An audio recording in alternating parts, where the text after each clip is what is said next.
الرجیم بسم اللہ الرحمن الرحیم۔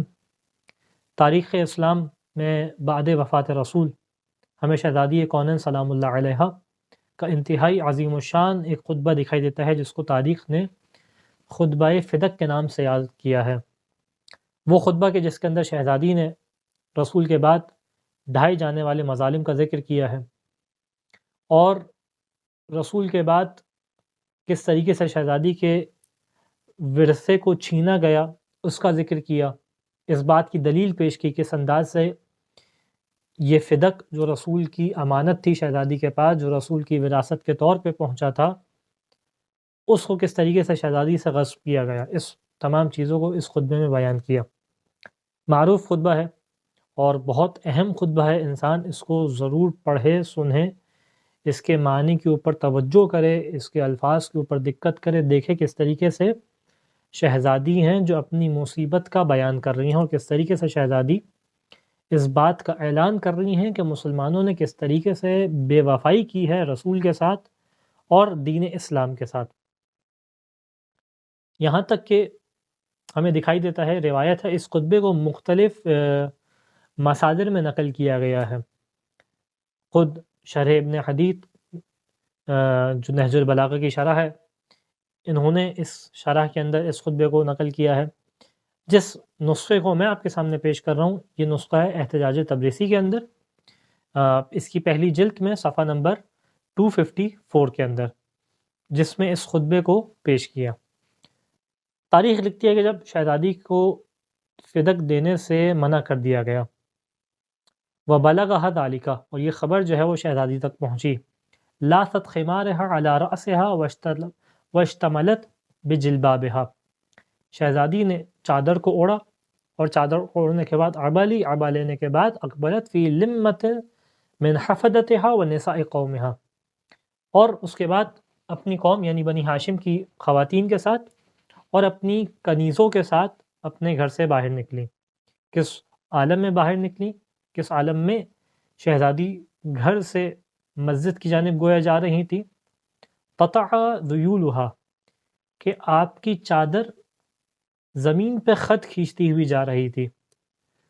اور کیفیت کیا تھی؟ روایت کے جملے، تاریخ کے جملے ہیں، ما تخرم مشیتها مشیت رسول اللہ صلی اللہ علیہ وآلہ وسلم، شہزادی کے چلنے کا انداز بالکل اسی انداز سے تھا جس انداز سے اللہ کے رسول چلا کرتے تھے، وہی بالکل چال تھی، وہی قدم رکھنے کا انداز تھا، اسی انداز سے قدم اٹھانے کا انداز تھا۔ اس انداز سے شہزادی آگے بڑھ کے خطبے دینے کے لیے جاتی ہیں۔ یہاں تک روایت بیان کرتی ہیں کہ حتیٰ دخلت علی فلان، نام تاریخ نے نقل کیا ہے، یہاں تک کہ فلانے کے پاس پہنچ گئی، وَهُوَ فِي حشد من المہاجرین والانصار وغیرہم، اور وہ مہاجرین اور انصار کے ساتھ بیٹھا ہوا تھا۔ ثم انت اجہش، جب اس مقام پہ پہنچ گئی تو شہزادی نے حکم دیا کہ پردے کو لگایا جائے۔ جیسے ہی پردہ لگایا گیا، شہزادی نے ایک غم کی آہ بھری اور جو ہے وہ گریہ شروع کیا۔ یہاں تک تاریخ لکھتی ہے کہ شہزادی کا گریہ اس قدر دل سوز تھا، اس قدر درد بھرا تھا کہ اجہش القوم لہا بالبقاء، کہ شہزادی کے اس آہ کو سن کے، اس گریے کو دیکھ کے تمام لوگ گریہ کرنے لگے، یہاں تک کہ اس قدر گریہ ہوا ثم امہلت، شہزادی نے ان کو تھوڑی مہلت دی، یہاں تک کہ حتی اذا سکن نشیج القوم، یہاں تک کہ ان کی آوازیں تھوڑی تھم جائیں، وہدعت فورتہم، یہاں تک کہ ان کی جو ایک گلیان اور اضطراب کی کیفیت پوری محفل میں پھیل گئی تھی، وہ کیفیت خاموش ہو جائے۔ جب انہوں نے اس انداز سے لوگوں نے گریہ کر لیا، اب یہاں سے شہزادی نے اس معروف خطبے کا آغاز کیا جس کو خطبہ فدق کہتے ہیں۔ وافتتحت الکلام بحمد اللہ تعالی والثناء علیہ، شہزادی نے خطبے کا آغاز کیا اللہ کی حمد کے ذریعے سے اور اللہ کی ثنا کے ذریعے سے، والصلاۃ علی رسول اللہ صلی اللہ علیہ وآلہ وسلم، اور اس کے بعد اللہ کے رسول کے اوپر درود بھیجا۔ فعاد القوم بالبقاء، جیسے ہی شہزادی نے اللہ کے رسول کی ذات کے اوپر درود بھیجا، لوگ جو تھے واپس گریہ کرنے لگے۔ فلما امسکوا، جب ان کی آوازیں تھم گئی، اعادت فی کلامہا، اپنی گفتگو میں واپس پلٹی اور اس کے بعد واپس گفتگو کرنا شروع کی۔ اب یہاں سے جو ہے وہ شہزادی کے خطبے کا آغاز ہے، اور اس مرحلے پہ شہزادی پہلے خدا کی توحید اور خدا کی نعمتوں کو بیان کر رہی ہیں، اور اس کے بعد پھر اللہ کے رسول کے احسانات اور اللہ کے رسول کی ذات کے بارے میں فضائل پیش کریں گی۔ اس کے بعد جس طریقے سے اللہ کے رسول نے اس قوم کے اوپر، امت مسلمہ کے اوپر احسانات کی، ان کو پیش کریں گی، اور اس کے بعد ایک ایک کر کے مطالب جو ہے شہزادی پیش کریں گی۔ آغاز ہوتا ہے الحمدللہ علی ما انعم ولہ الشکر علی ما الہم، حمد ہے خدا کی، کس چیز کے اوپر؟ اس چیز کے اوپر کہ جو اس نے نعمت ہم پہ نازل فرمائی، وَلَهُ الشُّكْرُ عَلَى مَا أَلْهَمَ، اور اس کا شکر ہے اس الہام کے اوپر، اس وحی کے اوپر جو اس نے نازل فرمایا، وَالثَّنَاءُ بِمَا قَدَّمَ، یہاں تک کہ اس کی ستائش ہے، اس کی تعریف ہے کس چیز کے اوپر؟ اس چیز کے اوپر جو اس نے ہم تک بھیجا، جو اس نے پیش کیا۔ کیا چیزیں ہیں وہ؟ من عموم نعمن ابتداءها، وہ عمومی نعمتیں، یعنی وہ نعمتیں جو سب کو شامل کرنے والی ہیں، جس کا آغاز خدا نے کیا، وَصُبُوغِ آلَائِن ازداہا، اور وہ اس کے احسانات اور وہ اس کی نعمتیں جو فراوان ہیں، جو مسلسل آ رہی ہیں، جو آخر تک آتی رہیں گی، ازداہا جن کو اللہ نے عطا کیا، وَتَمَامِ مِنَنٍ اولاہا، اور اس کی وہ تمام احسانات کے جس کے ذریعے سے اس نے احسان کیا، جس کے ذریعے سے اس نے بھلائی کی، جمع عن الاحصائی عددها، یہ کتنی نعمتیں تھیں؟ اتنی نعمتیں تھیں کہ ان کی تعداد اتنی زیادہ ہو گئی کہ ان کا شمار نہیں کیا جا سکتا، کتنی نعمتیں ہیں۔ یہاں تک کہ کیفیت کیا ہوئی؟ وَنَعَا عَنِ الْجَزَاءِ يَمَدُوهَا، اور اس کی انتہا اتنی زیادہ، اتنی آگے تک ہے کہ انسان اس کی جزا ادا، اس کے بدلے میں شکر نہیں کر سکتا، کیونکہ اس کی انتہا اتنی زیادہ ہے۔ وَتَفَاوَتْ عَنِ الْإِدْرَاكِ أَبَدُهَا، یہاں تک کہ یہ نعمت اتنی زیادہ ہے کہ یہ نعمت کہاں تک جا رہی ہے، کب تک چلتی رہے گی، اس کا ادراک بھی انسان نہیں کر سکتا۔ وَنَدَبَهُمْ لِاسْتِزْدَادِهَا بِالشُّكْرِ لِاتِّصَالِهَا، یہاں تک خدا نے کیا کیا؟ یہاں تک جب خدا نے یہ نعمتیں عطا کی انسان کو، تو انسانوں کو پکارا کس کی جانب؟ شکر کی جانب۔ کس لیے؟ تاکہ نعمت میں اضافہ ہو سکے۔ کیوں نعمت میں اضافہ ہو سکے؟ تاکہ نعمت تم سے متصل رہے، اس خاطر خدا نے کیا کیا؟ خدا نے انسانوں کو شکر کی جانب پکارا۔ وَاسْتَحْمَدَ إِلَى الْخَلَائِقِ بِإِجْزَالِهَا، اور کیونکہ نعمت بہت زیادہ تھی تو خدا نے چاہا انسان اس نعمتوں کے سبب سے، ان نعمتوں کے زیادہ ہونے کے سبب سے مخلوقات خدا کی حمد کرے۔ وَثَنَّى بِالنَّدْبِ عَلَى أَمْثَالِهَا، اور جب خدا بند متعال نے انسان کو ندب اور شکر کی جانب پکارا، تو اس شکر کی جانب پکارنے کے ذریعے سے خدا بند متعال نے نعمت کو دوہرا کر دیا۔ دوہرا کیسے کر دیا؟ اس میں مختلف تفسیرات ہیں جو پیش کی گئی، جس میں سے ایک معنی یہ کہ جب انسان خدا کی نعمت کے اوپر شکر ادا کرے گا تو دنیا کے اندر ہی نعمت کا اضافہ ہو جائے گا، بس یہ نعمت گویا دوہری ہو جائے گی، ملٹی پلائی ہو جائے گی۔ ایک معنی یہ پیش کیا، ایک معنی یہ پیش کیا کہ اگر انسان خدا کی نعمت کے اوپر اس کا شکر ادا کرے گا تو نتیجہ یہ ہوگا کہ خدا ایسی ہی نعمت اس کو قیامت میں بھی عطا فرمائے گا، تو یہ نعمت دوہری ہو جائے گی۔ وَثَنَّى بِالنَّدْبِ عَلَى أَمْثَالِهَا، اس پکارنے کے ذریعے سے نعمت کو دوہرا کیا۔ اس کے بعد شہزادی کہتی ہیں کہ وَأَشْهَدُ أَن لَا إِلَٰهَ إِلَّا اللَّهُ وَحْدَهُ لَا شَرِيكَ لَهُ، کہ میں گواہی دیتی ہوں اللہ کے سوا جو واحد ہے، کوئی معبود نہیں ہے۔ کلمۃ جعل الاخلاص تعویلا، یہ وہ کلمہ ہے کہ اخلاص کو جس کی تعویل قرار دیا گیا۔ وضمن القلوب موصولها، اور دلوں کو اس کے پلٹنے کا مقام قرار دیا گیا۔ دلوں کو پلٹنے کا مقام قرار دیا یعنی کیا مطلب؟ یہاں پہ علامہ مجلسی نے مختلف احتمالات ہیں جو پیش کیے ہیں، ان میں ایک احتمال یہ ہے کہ دلوں کو اس کے پلٹنے کا مقام قرار دیا، یعنی مطلب یہ کہ جو کلمہ توحید کے ملازمات ہیں اس کو دل کے اوپر لازم قرار دیا گیا، یعنی جب انسان کلمہ توحید کا اقرار کر لے تو اب اس کے اوپر کچھ چیزیں ہیں جو اس کے دل کے اوپر لازم ہو جاتی ہیں۔ مثال کے طور پر بعض اقرارات کہ انسان جو ہے اس بات کا اقرار کر لے خدا کے اندر صفات کمالیہ ہیں اور اس کے اندر کوئی عیب و نقص نہیں ہے۔ وضمن القلوب موصولها، اس کے بعد بیان کرتی ہے انارا فی التفکر معقولها، اور ذہنوں کے اندر، اذہان کے اندر اس کلمے کے معقول ہونے کا، اس کی دلیل کو روشن کر دیا۔ پھر کیا اس کے بعد کیا کیا؟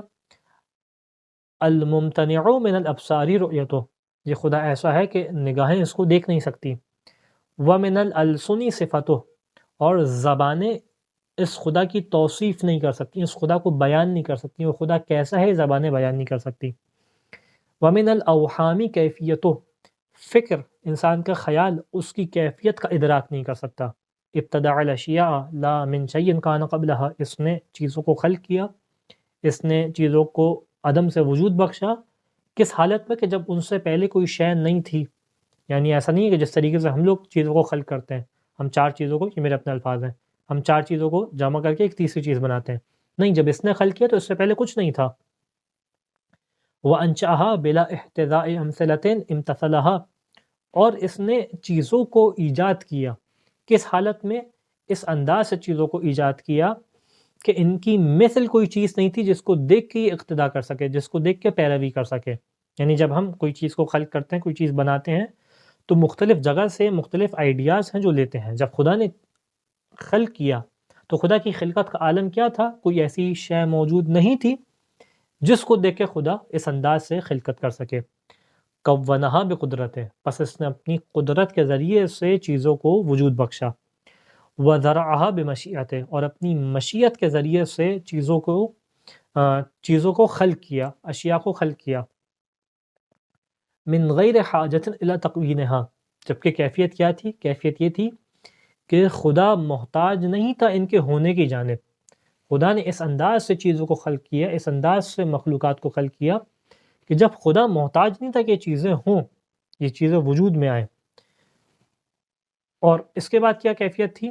ولا فائدۃ لہ فی تصویرہا، ان اشیاء کے ہونے میں خدا کا کوئی فائدہ نہیں تھا، ان کی صورت میں خدا کو کوئی فائدہ نہیں تھا ان کے بنانے میں، الا لتثبیتا لحکمتہ، سوائے ایک چیز کہ اس کی حکمت نافذ ہو سکے، اس کی حکمت مضبوط ہو سکے، وتنبیہا علی طاعتہ، اور اس کی اطاعت کی جانب مخلوقات متوجہ ہو سکیں، واظہارا لقدرتہ، اس کی قدرت کا اظہار ہو سکے، وتعبدا لبریتہ، اور مخلوقات کے اندر اس کا تعبد ایجاد ہو سکے، وَإِعْدَادًا لِدَعْوَتِهِ، اور اس کی پکار، اس کی دعوت مضبوط ہو سکے، طاقتور ہو سکے۔ ثم جعل الثواب على طاعته ووضع العقاب على معصیته، اور اس کے بعد خالق نے، اللہ نے اپنی اطاعت کے اوپر ثواب کو قرار دیا، اپنی معصیت کے اوپر عقاب کو قرار دیا، سزا کو قرار دیا۔ یہ ثواب اور عقاب قرار دینے کی وجہ کیا تھی؟ زیادتاً لعبادہ نقمتہ، اس خاطر قرار دیا کہ بندے اس کے غضب سے اور اس کی سزا سے دور ہو سکیں، وحیاشتاً لہم الی الجنہ، اور جنت کی جانب مڑ سکیں، اس لیے اللہ نے عقاب اور ثواب قرار دیا۔ اب اس مرحلے سے شہزادی رسول خدا کی بعثت کے مرحلے کو اور آپ کے فضائل کو پیش کریں گی۔ پھر بیان کرتی ہوں، اشہد ان ابی محمد صلی اللہ علیہ وآلہ عبدہ و رسولہ، اور میں گواہی دیتی ہوں کہ میرے بابا محمد، خود یہ لفظ کے اندر عجیب لطافت ہے کہ امت مسلمہ کے مجمع سے خطاب کر رہی ہیں اور ان سب کے سامنے فاخرانہ انداز سے کہہ رہی ہیں کہ محمد میرے بابا تھے۔ ان ابی محمد صلی اللہ علیہ وآلہ وسلم عبدہ و رسولہ، یہ اللہ کے بندے بھی ہیں، اللہ کے رسول بھی ہیں۔ اختارہ وانتجبہ قبل ان ارسلہ، اللہ نے ان کا انتخاب کر لیا، ان کو چن لیا اس سے پہلے کہ ان کو رسول بناتا۔ وسماہ قبل ان تجبہ، اور اس سے پہلے کہ ان کا اختیار کیا جاتا، ان کو چنا جاتا، اللہ نے ان کا نام رکھا، یعنی نام محمد رکھا، اس کے بعد انتخاب کیا۔ مراحل فضیلت رسول خدا ہے۔ واصطفاہ قبل ان ابتعثہ، اور اس سے پہلے کہ ان کو مبعوث کرتا ان کا چناؤ کر لیا، ان کو چن لیا۔ اذ الخلائق، یہ تمام چیزیں کب ہو رہی تھیں؟ اس موقع پہ مخلوق کی کیفیت کیا تھی؟ اذ الخلائق بالغیب مکنونہ، یہ سب اس موقع پہ ہو رہا تھا، اس لمحے پہ ہو رہا تھا کہ جب تمام مخلوقات غیب کے پردے میں پوشیدہ تھے، وبستر الاحاویل مسونہ، اور انتہائی شدید قسم کے پردوں کے اندر محفوظ تھے۔ یہاں پہ مراد کیا ہے شدید قسم کے پردوں میں محفوظ تھے؟ مختلف احتمالات ہیں جو پیش کیے۔ یہاں پہ علامہ مجلسی نے دو احتمال ہیں جو پیش کیے ہیں۔ ایک احتمال یہ ہے کہ شدید ترین پردے سے مراد عدم کا پردہ ہے، یعنی یہ اصلاً وجود نہیں رکھتے تھے جب یہ تمام چیزیں ہو رہی تھیں اور رسول خدا کا انتخاب کیا جا رہا تھا۔ دوسرا ایک احتمال یہ پیش کیا یہاں پہ کہ اس سے مراد یہ ہے کہ مخلوقات، انسان اور جتنے بھی حیوانات ہیں، یہ سب صلب اور ارحام کے حجابات کے اندر موجود تھے اور اس موقع پہ یہ تمام چیزیں ہو رہی تھیں۔ اس کے بعد بیان کیا وبے نہایت العدمی مقرونہ، اور یہ مخلوقات عدم کی انتہا سے ملے ہوئے تھے، عدم کی انتہا سے ان کو ملایا ہوا تھا۔ اس معنی کو دیکھیں تو جو علامہ مجلسی نے دو احتمال دیے ان میں سے پہلا احتمال زیادہ قوی لگتا ہے کہ یہ ستر الاحاویل سے مراد ان غیب کے پردوں سے مراد یہ ہے کہ ان شدید پردوں سے مراد عدم کا پردہ ہے، یعنی اصل مخلوقات تھے ہی نہیں، اتنا شدید پردے کی جانب اشارہ۔ پھر بیان کیا یہ کام اللہ کے رسول کو مبعوث کیوں کیا، کیوں اس موقع پہ اللہ کے رسول کا انتخاب کیا، ان کو چنا، ان کا نام رکھے، تمام کام کیوں کیا؟ علما من اللہ تعالی بمائل الامور، یہ کام اس وجہ سے کیا کیونکہ اللہ جانتا تھا کہ امور کی عاقبت کس جانب ہے، یہ تمام چیزیں کس جانب پلٹیں گی۔ وَإِحَاطَةً بِحَوَادِثِ الدُّهُورِ، اور خدا اس بات کو پہچانتا تھا، اس بات کو جانتا تھا کہ آنے والے زمانے میں کیا کیا واقعات رونما ہوں گے۔ وَمَعْرِفَةً بِمَوَاقِعِ الْمَقْدُورِ، اور حتیٰ اپنی تقدیر کے فیصلوں کو بھی خدا جانتا تھا کہ میری تقدیر میں آگے کیا ہونے والا ہے۔ ابتعثہ اللہ اتماما لامرہ، پس اللہ نے رسول خدا کو مبعوث کیا تاکہ اس کا امر تمام ہو سکے۔ وعزیمۃ علی امضاء حکمہ، اور خدا ارادہ رکھتا تھا اپنے حکم کو امضا کرنے کا، اپنے حکم کو پیش کرنے کا، لہٰذا اللہ کے رسول کو مبعوث کیا۔ وانفاذا لمقادیر حتمہ، اور جو اس کے حتمی فیصلے ہیں، اس کے حتمی ارادے ہیں، ان کو نافذ کر سکے، اس لیے اللہ کے رسول کو مبعوث کیا۔ فرع الامم فرقا فی ادیانہا، پس جب اللہ کے رسول کو مبعوث کیا گیا تو اس موقع پہ اب یہاں پہ دو احتمال ہیں، یا تو دیکھنے والا اللہ کے رسول ہیں یا خود خداوند متعال نے دیکھا۔ کیا دیکھا؟ امما فرقا فی ادیانہا، کہ یہ تمام امتیں بٹی ہوئی ہیں کس میں؟ مختلف ادیان میں۔ وقفا علی نیرانہا، اور یہاں تک یہ امتیں کہ ان کی کیفیت کیا ہے؟ یہ ملی ہوئی ہیں کس چیز سے؟ یہ ملی ہوئی ہیں آتش جہنم سے، آتش سے، اپنی اپنی آگوں سے۔ عابدۃ لاوثانہا، یہ عبادت کرنے والی ہیں اپنے اپنے بتوں کی۔ منکرۃ للہ مع عرفانہا، یہ اللہ کو جانتے ہوئے، اللہ کا عرفان رکھتے ہوئے اللہ کے منکر ہیں۔ فانار اللہ بعبی محمد صلی اللہ علیہ وآلہ وسلم ظلمہا، پس اللہ نے میرے باپ محمد صلی اللہ علیہ وآلہ وسلم کے ذریعے سے ان کی ظلمتوں کے اندر اجالے کو روشن کیا۔ وکشف عن القلوب بہمہا، اور دلوں سے شک اور ابہام کو دور کیا، یعنی دلوں کے اندر جو ہے وہ اس چیز شک اور ابہام کے پردے کو اٹھا دیا۔ وجلا عن الابصار غمامہا، اور ان کی نگاہوں میں جو حیرت تھی، یعنی جو ان کے سامنے سوالات تھے، حیرانگی تھی، اس کو میرے والد کے ذریعے سے ختم کیا، اس کو میرے والد کے ذریعے سے دور کیا، اس کو میرے والد کے ذریعے سے واضح کیا۔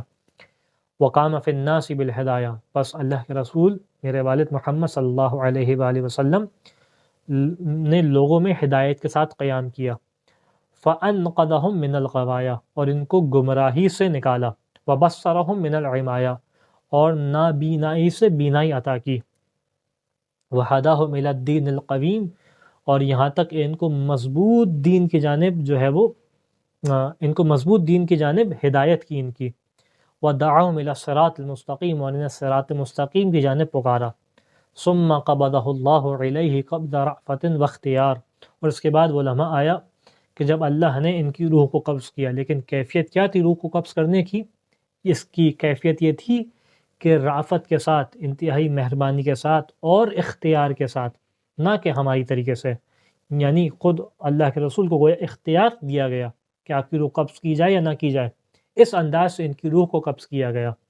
وَرَغْبَةً وَإِيثَارٍ، اور اس بات کا خیال رکھا گیا کہ ان کی رغبت ہو، ان کی ترجیح شامل حال ہو۔ فَمُحَمَّدٌ صلی اللہ علیہ وآلہ وسلم من تعب هذه الدنیا فی راحہ، پس رسول خدا صلی اللہ علیہ وآلہ وسلم اس دنیا کی پریشانیوں سے، اس دنیا کی تھکاوٹوں سے راحت میں ہیں۔ وقد حف بالملائکۃ الابرار، پس ان کو ملائکہ ابرار نے گھیرا ہوا ہے۔ ورضوان رب الغفار، اور رب غفار کی، وہ کہ جو معاف کرنے والا خدا ہے، اس کی رضایت کے دامن میں گھرے ہوئے ہیں۔ ومجاورۃ الملک الجبار، اور ملک جبار، جو جبار مالک ہے خدا، اس کی مجاورت میں، اس کے پہلو میں موجود ہیں اور اس کی مجاورت سے گھرے ہوئے ہیں۔ صلی اللہ علی ابی، خدا کی درود ہو میرے والد کے اوپر، نبی ہی و امین علی الوحی، یہ کون ہیں؟ یہ وہ ہیں کہ جو اس کے اللہ کے نبی تھے اور اللہ کی وحی کے اوپر اس کے امین تھے۔ صفیہ و خیرتہ من الخلق و رضیہ، یہ مخلوقات کے اندر چنیدہ تھے، ان کا چناؤ، ان کا انتخاب اللہ نے کیا ہوا تھا، ان کو مخلوقات کے اندر بہترین مخلوق تھے، اللہ سے راضی ہونے والے تھے۔ والسلام علیہ ورحمۃ اللہ وبرکاتہ، پس ان کے اوپر اللہ کی سلامتی ہو، اللہ کی رحمت ہو اور اللہ کی جانب سے برکات ہو۔ اب اس مرحلے کے بعد روایت بیان کرتی ہے ثم التفت علیہ السلام الی اہل المجلس، شہزادی نے جو ہے وہ اہل مجلس کی جانب التفات کیا، اہل مجلس کی جانب رخ کیا اور ان سے پھر خطاب کیا۔ اور اس مرحلے سے شہزادی بیان کرتی ہیں کہ اس طریقے سے اللہ کے رسول نے تمہارے درمیان کچھ امانتیں ہیں جو چھوڑی ہیں۔ بیان کرتی ہیں انتم عباد اللہ، اے تم اللہ کے بندے ہو، نصب امرہ و نہیہ، اللہ کے احکامات، اللہ کی واجبات اور اللہ کی جانب سے حرام کردہ اشیاء تمہاری جانب راغب ہیں، تمہاری جانب متوجہ ہیں۔ وحملۃ دینہ و وحی، اور تم وہ لوگ ہو کہ جو حامل دین ہو، حامل وحی ہو۔ کیا مراد ہے حاملین وہ حامل وحی ہو؟ یعنی تم نے وہ زمانہ دیکھا ہے کہ جو وحی کا زمانہ تھا، تم نے وہ زمانہ دیکھا ہے جس زمانے میں آیات الہی نازل ہو رہی تھی، دین الہی نازل ہو رہا تھا۔ وَأُمَنَاءُ اللَّهِ عَلَىٰ أَنفُسِكُمْ، تم اللہ کے اپنے نفسوں کے اوپر امین ہو، یعنی تم سے اس امانت کا گویا سوال کیا جائے گا کہ تمہیں امین ہونا چاہیے، تم نے اس دین کو نازل ہوتے ہوئے دیکھا ہے۔ وَبُلَغَاهُ إِلَى الْأُمَمِ، اور اس دین کو باقی امتوں تک پہنچانے والے ہو۔ یہ وہ ٹائٹلز ہیں جو تمہارے پاس ہونے چاہیے، یہ ٹائٹلز ہیں جو موجود ہیں۔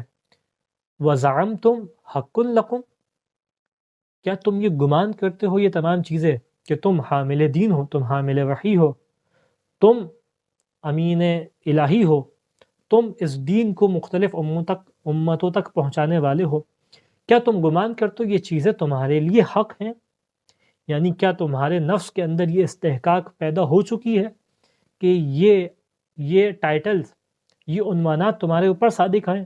یعنی اشارہ کریے شہزادی اس جانب کہ ہاں یہ تمام چیزیں ہونی تو چاہیے لیکن تمہارے اندر موجود نہیں ہیں، تم کیا گمان کرتے ہو یہ چیزیں تمہارے لیے حق ہیں؟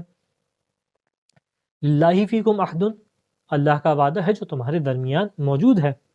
قدمہ علیکم، اللہ نے اس کو تمہارے سامنے پیش کیا ہے۔ وبقیۃ استخلفہا علیکم، اور اللہ کی بقیہ تمہارے درمیان موجود ہے جس کو اللہ کے رسول نے چھوڑ کے گئے ہیں، جس کو اپنا جانشین قرار دیا ہے۔ اشارہ اس جانب کہ اہل بیت علیہم السلام اور قرآن تمہارے درمیان موجود ہیں۔ اور پھر اشارہ کیا علیکم، اس کے بعد کیا؟ وَكِتَابُ اللَّهِ النَّاطِقُ، اس کے اندر اللہ کی وہ کتاب ہے جو بولنے والی ہے، یعنی ایک کتاب ہے جو کتاب صامت ہے، ایک کتاب ہے جو کتاب ناطق ہے، خدا کی نازل کردہ، ایک وہ کتاب جو خاموش ہے، اور ایک کتاب جو بولنے والی ہے، یعنی اہل بیت علیہم السلام۔ والقرآن الصادق، اللہ کی بولنے والی کتاب ہے اور قرآن صادق تمہارے درمیان اللہ کے رسول نے بطور جانشین چھوڑا ہے، ایسی تمہارے حال پہ نہیں چھوڑا۔ والنور الساطع، اور وہ نور اللہ تمہارے درمیان چھوڑ کے گئے ہیں جو بلند ہونے والا ہے۔ والضیاء اللامع، اور ایسی روشنی چھوڑی ہے جو انتہائی چمکدار روشنی ہے۔ بینۃ بصائرہ، یہ کیسی چیز ہے جو اللہ کے رسول، یہ اللہ کے رسول کی کیسی بقیہ ہے، یہ اللہ کے رسول کی کیسی یادگار ہے جو تمہارے درمیان چھوڑ کے گئے ہیں کہ اس کی فہم و فراست، اس کی دلیل بہت واضح ہے، بہت روشن ہے۔ منکشفۃ سرائرہ، یہ اس اسرار اور پردوں کے اوپر سے پردے کو ہٹانے والی ہے، یعنی رازوں کے اوپر سے پردوں کو ہٹانے والی ہے۔ منجلیت و ظواہر ہی، اس کے ظواہر بہت واضح ہیں۔ اور پھر مقتبتن بھی اشیاءہ، جو اس کے پیچھے چلنے والا ہے وہ قابل رشق ہے، وہ اس منزل پہ ہے کہ اس کی انسان تمنا کرے کہ کاش میں بھی ایسا ہو جاؤں جو ان کے پیچھے چلنے والا ہوں۔ اشیاء عربی میں نکلا ہے شیعہ سے، یعنی جو اللہ کے رسول کے بقیہ کا شیعہ ہے وہ قابل رشق ہے، قابل تمنا ہے۔ پھر بیان کیا قائد الی الرضوان اتبعہ، جو اس کی اتباع کرنے والے ہیں وہ رضائیت الہی کے مقام پہ کھڑے ہوئے ہیں، رضائیت الہی کے مقام پہ موجود ہیں۔ مؤدن الی النجات استماعہ، جو اس کو دھیان سے سننے والا ہے یہ اس کو نجات تک پہنچانے والے ہیں۔ بہی تنال حجج اللہ المنورہ، یہی بقیت رسول ہے، یہی جانشین رسول ہے کہ جس کے ذریعے سے اللہ کی روشن ترین دلائل کو حاصل کیا جاتا ہے۔ وَعَذَائِمُهُ الْمُفَسَّرَةُ، اور یہی اللہ کے رسول کے جانشین ہے، بقیہ ہے کہ جس کے ذریعے سے اس کے واجب کردہ فرائض کو جو اس کو تفصیل کے ساتھ بیان کیا گیا ہے اس کو جانا جاتا ہے۔ وَمَحَارِمُهُ الْمُحَذَّرَةُ، یہاں تک کہ اس کے حرام کردہ وہ اشیاء کے جن سے ڈرایا گیا ہے اس کو بھی جانا جاتا ہے، یعنی واجب کو ان کے ذریعے سے جانا جائے گا، حرام کو ان کے ذریعے سے جانا جائے گا۔ وَبَيِّنَاتُهُ الْجَالِيَةُ، اور یہاں تک کہ اس کی واضح روشن دلیلوں کو ان کے ذریعے سے جانا جائے گا۔ وَبَرَاهِينُهُ الْكَافِيَةُ، اور اس کے وہ برہان، اس کی وہ دلیلیں کہ جو کافی ہیں، جن کو جاننا انسان کے لیے کافی ہے، جو انسان کو منزل تک پہنچانے کے لیے کافی ہیں، ان کو کہاں سے جانا جائے گا؟ ان کو اسی بقیہ رسول سے جانا جائے گا۔ پھر بیان کیا وَفَضَائِلُهُ الْمَنْدُوبَةُ، اور اس کے وہ سنتیں کہ جو مستحب ہیں اس کو بھی یہاں سے جانا جائے گا۔ وَرُخْصَهُ الْمَوْهُوبَةُ، اور اس کی وہ رخصتیں یعنی اس کے مباحات کے جو اللہ نے احسان کے طور پہ تمہیں عطا کیے ہیں، اس کو بھی اسی بقیہ رسول کے ذریعے سے جانا جائے گا۔ یعنی واجب کو جاننا ہے تو بقیہ رسول، مستحب کو جاننا ہے تو بقیہ رسول، حرام کو جاننا ہے تو بقیہ رسول، اگر جو ہے مباحات کو جاننا ہے تو بقیہ رسول۔ وَشَرَائِعَهُ الْمَكْتُوبَةُ، اور اسی کے ذریعے سے اللہ کی شریعت کو جس کو لکھ دیا گیا ہے جانا جائے گا۔ یہاں پہ بعض ایک اہل تفسیر نے بیان کیا کہ شریعت سے مراد کیا ہے کہ جب واجب بیان ہو گیا، حرام بیان ہو گیا، مکروہ مباح اور مستحب بیان ہو گیا، تو شریعت سے مراد کیا ہے؟ تو کہا کہ اس سے مراد ممکن ہے حدود الہی ہوں، یعنی وہ حدود، مثال کے طور پہ شراب پینے کی حد یہ ہے، زنا کی حد یہ ہے، اس قسم کی حدود الہی اس سے لعل مراد ہو سکتے ہیں۔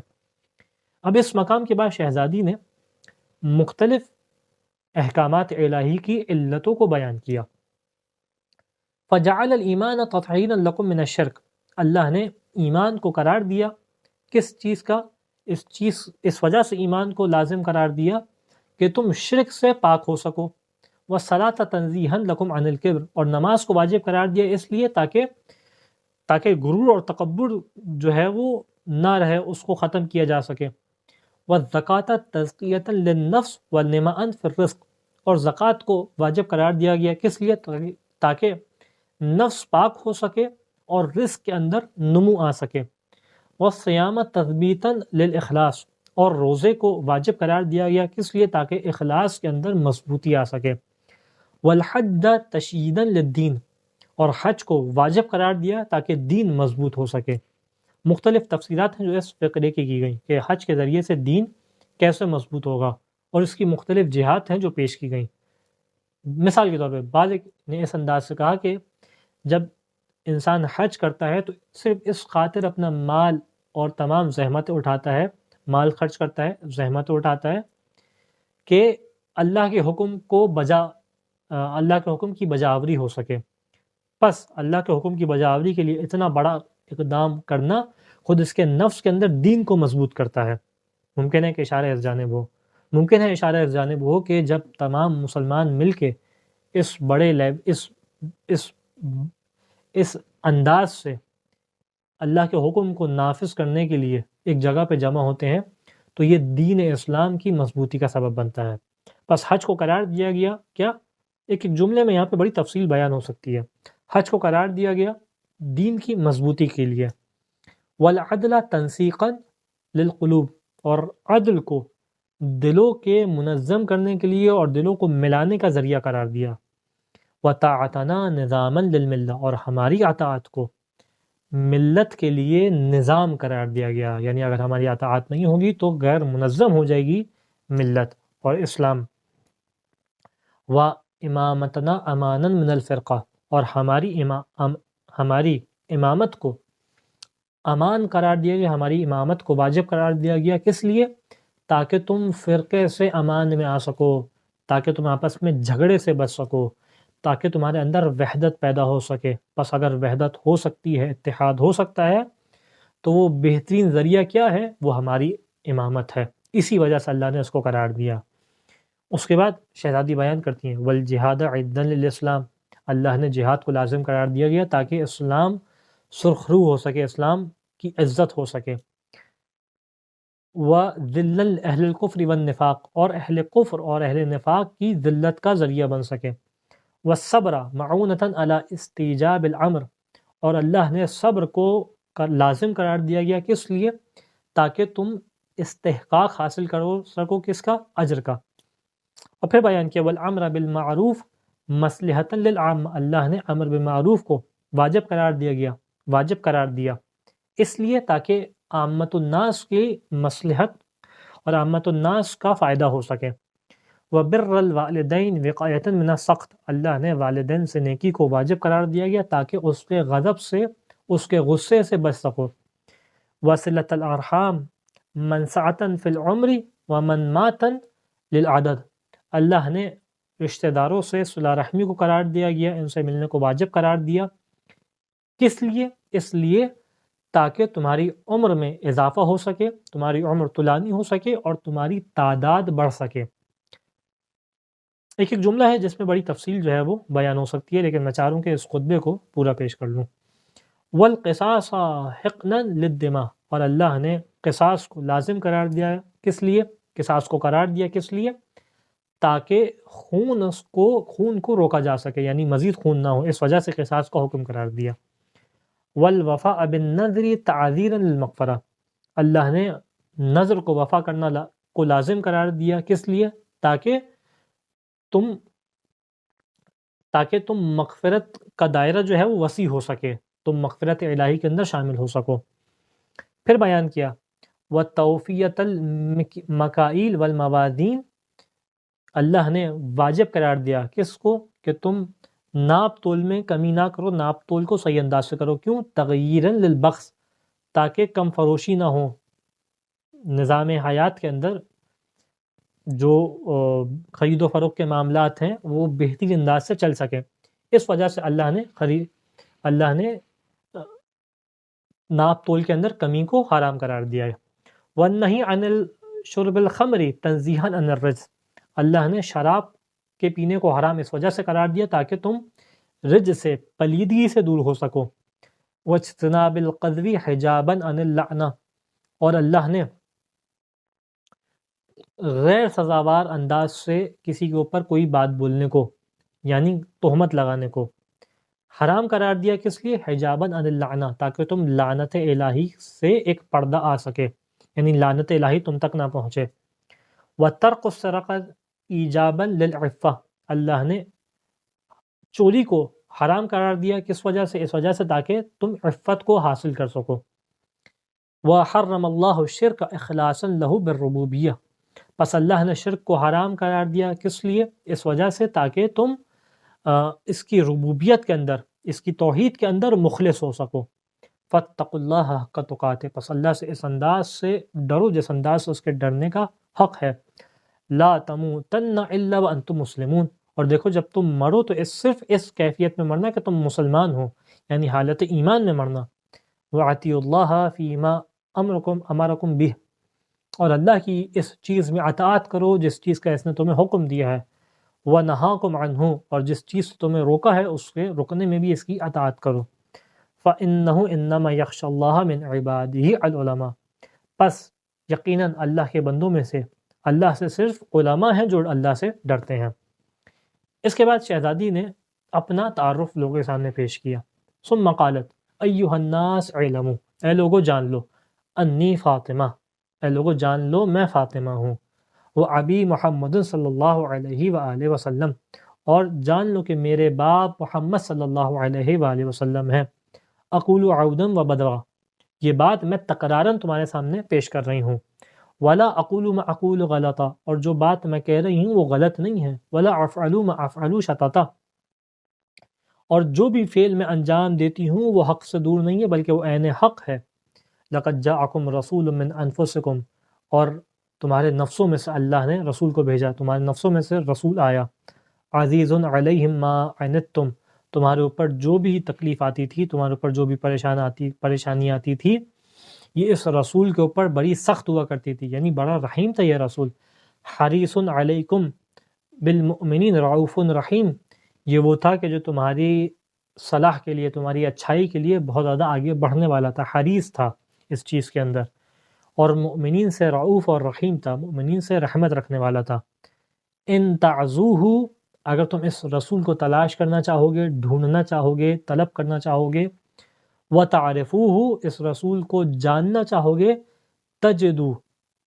تجدوہ ابی دون نسائکم، تم بس یہ چیز پاؤ گے کہ وہ میرے باپ ہے، تمہاری عورتوں کے باپ نہیں ہیں، یعنی یہ جو عظیم مقام ہے رسالت کا، اللہ نے مجھ سے مختص کیا، تم لوگوں سے مختص نہیں کیا، تم میں سے کسی عورت کے باپ اللہ کے رسول نہیں ہیں، وہ اخا ابن عمی دون رجالکم، اور میرے چچا زاد کے بھائی ہیں، نہ کہ تمہارے مردوں میں کسی کے بھائی ہیں، یعنی اگر اخوت دیکھنی ہے تو ہمارے پاس ملے گی، اگر یہ دیکھنے کس کے باپ ہیں تو ہمارے پاس ملیں گے، وَلَنِعْمَ الْمَعْدَى إِلَيْهِ صلی اللہ علیہ وآلہ وسلم، اور کتنا ہی اچھی نسبت ہے اور کتنی ہی سعادت والی نسبت ہے جو اللہ نے ہم سے اس انداز سے قرار دی ہے۔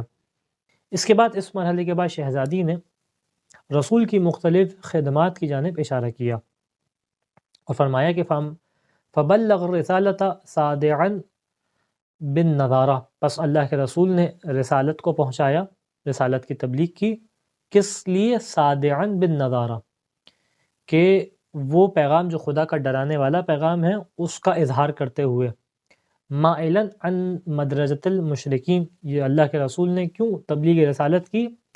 تاکہ جو مشرکین کا دین ہے تمہیں اس سے پھیر سکیں، ضاربا صبجہم، یہاں تک کہ جو مشرکین تھے ان کے قلب میں اللہ کے رسول نے وار کیا، یعنی ان کے قلب کے اوپر جو ہے وہ حملہ آور تھے، آخذ باقبامہم، اللہ کے رسول کی کیفیت کیا تھی تبلیغ کو پہنچاتے ہوئے کہ مشرکین کو ان کے گلے سے، سانس کی نالی سے پکڑا ہوا تھا، داعین الی سبیل ربہ بالحکمۃ والموعظۃ الحسنہ، یہاں تک کہ اللہ کے رسول اپنے رب کے راستے کی جانب حکمت کے ذریعے سے اور موعظہ حسنہ کے ذریعے سے پکار رہے تھے، یکسر الاصنام، اللہ کے رسول نے بتوں کو توڑ ڈالا، وینکث الحام، یہاں تک کہ اللہ کے رسول نے جو کافرین کے سر تھے اس کے اوپر وار کیا، کافرین کی پیشانی کے اوپر گویا وار کیا۔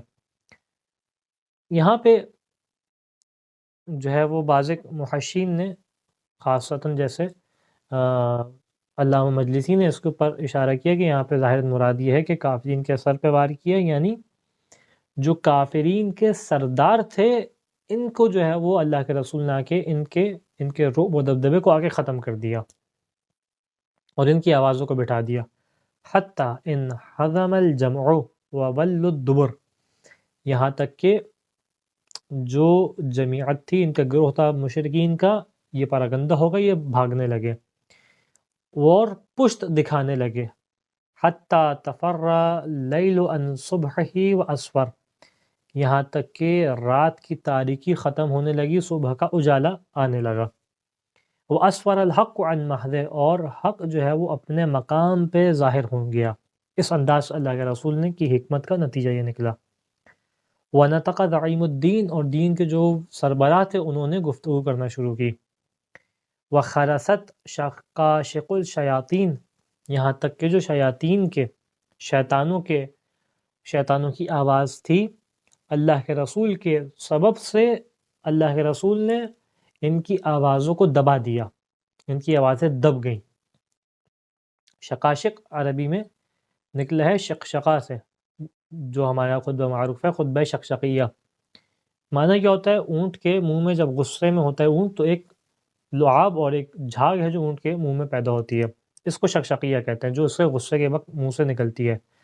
مراد کیا تھی کہ جو شیاطین کی بلند آوازیں تھیں اللہ کے رسول کے سبب سے، ان آوازوں کو اللہ کے رسول نے دبا دیا۔ وَطَاحَ وَشِيرُ النِّفَاقِ، یہاں تک کہ ان کے اہل نفاق کی جو گروہ تھی، ان کی جماعت تھی، ان کو اللہ کے رسول نے آ کے ہلاک کر دیا۔ وَانْحَلَّتْ عَقْدُ الْكُفْرِ وَالشِّقَاقِ، اور اہل کفر اور اہل شقاق جو منکرین تھے اور جو کافرین تھے، ان کے درمیان جو عہد و پیمان ہوئے ہوئے تھے، اللہ کے رسول کی تبلیغ کا نتیجہ یہ ہوا کہ ان کے عہد و پیمان آپس میں ٹوٹ گئے۔ وَفُحْتُمْ بِكَلِمَةِ الْإِخْلَاصِ فِي نَفَرٍ مِّنَ الْبَيْضِ الْخِمَاسِ، یہاں تک کہ تم لوگوں نے کلمہ توحید کو ادا کیا ان لوگوں کے درمیان کہ جو خالی پیٹ والے نورانی چہرے تھے، اشارہ اہل بیت علیہ السلام کی جانب، کہ جن کی وضعی حالت، جن کی مالی حالت بہت اچھی نہیں تھی، اور مالی حالت کے ساتھ ساتھ لیکن ان کے چہرے نورانی چہرے تھے۔ تم نے ان لوگوں کے ساتھ کلمہ، یعنی تمہارا کلمہ اخلاص کا گواہی دینا، توحید کا اقرار کرنا، رسول خدا کی جانب سے ان کی کار رسالت کا نتیجہ تھا۔ الذین اذھب اللہ عنہم الرجس وطہرہم تطہیرا، یہ افراد کون تھے کہ جن سفید چہرے والے خالی پیٹ افراد، یہ کون تھے؟ یہ وہ تھے کہ جن کے بارے میں خداوند متعال نے کہا کہ جن سے اللہ نے رجس کو دور رکھا ہے اور جن کو انتہائی پاکیزہ قرار دیا ہے۔ اب یہ تو کیفیت بیان کی جو رسول کی خدمتیں تھیں، لیکن زمانہ جاہلیت کے اندر تمہاری کیفیت کیا تھی؟ پھر اللہ کے رسول نے اس کو بیان کیا، شہزادی نے اس کی جانب اشارہ کیا۔ وَكُنْتُمْ عَلَى شَفَا حَفَرَةٍ مِّنَ النَّارِ، تمہاری کیفیت کیا تھی کہ تم آتش جہنم کے، تم لوگ آتش جہنم کے بالکل کنارے پہ تھے۔ مسخط الشارب، تمہاری کیفیت کیا تھی؟ تم ایک تو آنکھ کے بالکل دہنے پہ تھے، بالکل کنارے پہ تھے، اور اس پانی کی تمہاری حیثیت تھی کہ جو ملاوٹ والا پانی ہو، جس میں جو شخص آئے اپنی مرضی سے پی کے چلا جائے، یعنی تمہاری کوئی قدر و قیمت نہیں تھی، جس کا جو دل چاہتا تمہارے ساتھ آ کے وہ کر کے چلا جاتا، اور نہ تمہاری ذاتی حیثیت تھی۔ نہضت الطامع، تم لالچ رکھنے والے افراد کی فرصت کی جگہ تھے، یعنی وہ شخص جو لالچ رکھتا ہو اس کے لیے تم بہترین ٹھکانہ تھے، بہترین نشانہ تھے، جب چاہے تم سے جو ایسا معاملہ کر کے چلا جائے۔ وَقَبْسَةِ الْعَجْلَالِ، یہاں تک کہ تمہاری کیفیت کیا تھی؟ تم اس شعلے کی مانند تھے کہ جو بڑی جلدی سے، جس سے جو ہے وہ شعلے کو حاصل کر لیا جاتا ہے، یعنی اگر کسی کو تمہارے اوپر حملہ کرنا ہوتا، کسی کو تمہارے جو ہے وہ معاملے کو خراب کرنا ہوتا، تو اس کو حملہ کرنے کے لیے کوئی زیادہ وقت نہیں لگتا، آسانی سے تمہارے اوپر حملہ کر کے آگے بڑھ جاتا، حتیٰ اتنا دفاع کی تمہاری بھی صلاحیت نہیں تھی۔ وَمَوْتِعُ الْأَقْدَامِ، تمہاری کیفیت کیا تھی کہ تم پیروں سے روندے جانے والا مقام تھے۔ وَتَشْرَبُونَ التَّرْقَ وَتَقْطَعُونَ الْقِدْ، یہاں تک تمہاری کیفیت یہ تھی کہ تم ترق پینے والے تھے، قد کھانے والے تھے۔ ترق کس کو کہتے ہیں؟ ترق کہتے ہیں عربی میں اس گندے پانی کو جو بارش کے بعد آ کے جمع ہو جاتا ہے، اور جمع ہونے کے بعد اس میں جو ہے وہ اونٹ اپنی غلاظتیں اس کے اندر انجام دے رہا ہوتا ہے۔ تم وہ گندا پانی پینے والے افراد تھے، تم قد کھانے والے تھے۔ قد کیا ہوتا ہے؟ وہ کچرا کہ جو جس کے اندر جو ہے وہ جانور کی کھالیں پڑی ہوئی ہوں۔ تو اس قدر تعصف، اس قدر پستی کے ساتھ تمہاری زندگی گزر رہی تھی۔ تمہاری کیفیت کیا تھی کہ اذلۃ خاشعین، کہ تم انتہائی ضعیف اور انتہائی کمزور اور انتہائی ذلیل حقارت کے ساتھ تمہاری زندگی گزر رہی تھی۔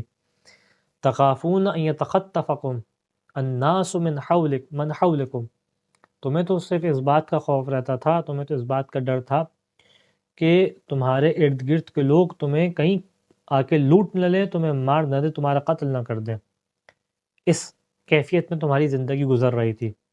فَأَنْقَذَكُمُ اللَّهُ تَبَارَكَ وَتَعَالَى بِأَبِي محمد صلی اللہ علیہ وآلہ، پس اللہ نے میرے والد محمد صلی اللہ علیہ وآلہ وسلم کے ذریعے سے تمہیں اس مصیبت سے نکالا، بعد اللتی واللتی، ان تمام چھوٹی اور بڑی پریشانیوں کے بعد تمہیں اس مصیبت سے نکالا۔ وبعد ان منیہ ببہم الرجال، اس چیز کے بعد کہ جب تم شجاع افراد کے فساد میں مبتلا ہو چکے تھے، وذعبان العرب، اور عرب کے جو بھیڑیے نما ڈاکو تھے، لوٹنے والے تھے، تم ان کے فتنے میں مبتلا تھے، اس چیز کے بعد اللہ نے تمہیں وہاں سے نکالا۔ ومردت اہل الکتاب، یہاں تک کہ تم اہل کتاب کے جو متکبرین افراد تھے ان کے فتنے میں مبتلا تھے، اس انداز سے تمہیں وہاں سے نکالا گیا۔ پھر شہزادی بیان کرتی ہیں کہ اس موقع پہ امیر المؤمنین کا کیا کردار تھا۔ کلما اوقدوا نارا للحرب اطفأها اللہ، جب بھی جنگ کی آنکھ جلتی اللہ اس کو بجھا دیتا۔ او نجما قرن الشیاطین، جب بھی شیطان کے سنگ ظاہر ہوتے، یعنی شیطان کی قوت سامنے آتی، شیطان اپنی قوت کا اظہار کرتا۔ او غافرت من المشرکین، یا مشرکین اپنے منہ کھولتے، یعنی مشرکین تمہارے اوپر حملہ آور ہوتے۔ قذف اخاہ فی لحواتہا، محمد صلی اللہ علیہ وآلہ وسلم اپنے بھائی کو اس آنکھ کے شعلوں میں جھونک دیتے، اس آنکھ کے شعلوں میں پھینک دیتے۔ اور اس کے بعد ولا ينكفع حتى يتعا زماخها باخمصه، اور اس آنکھ کے شعلوں سے ان کے بھائی جب تک نہیں پلٹ کے آتے جب تک اس آنکھ کے شعلوں کو اپنے پیروں سے کچل نہ دیں۔ اس انداز میں رسول کے بھائی اور امیر المؤمنین علیہ السلام اس موقع پہ تمہاری حفاظت کر رہے تھے، تمہارا دفاع کر رہے تھے۔ یہ ان کی کیفیت کیا تھی امیر المؤمنین کی؟ مقدوداً فی ذات اللہ، انتہائی پریشانی اور مشکلات کو اٹھانے والے تھے لیکن ذات الہی کے اندر، یعنی قرب خدا کے لیے تمام کام کرنے والے تھے۔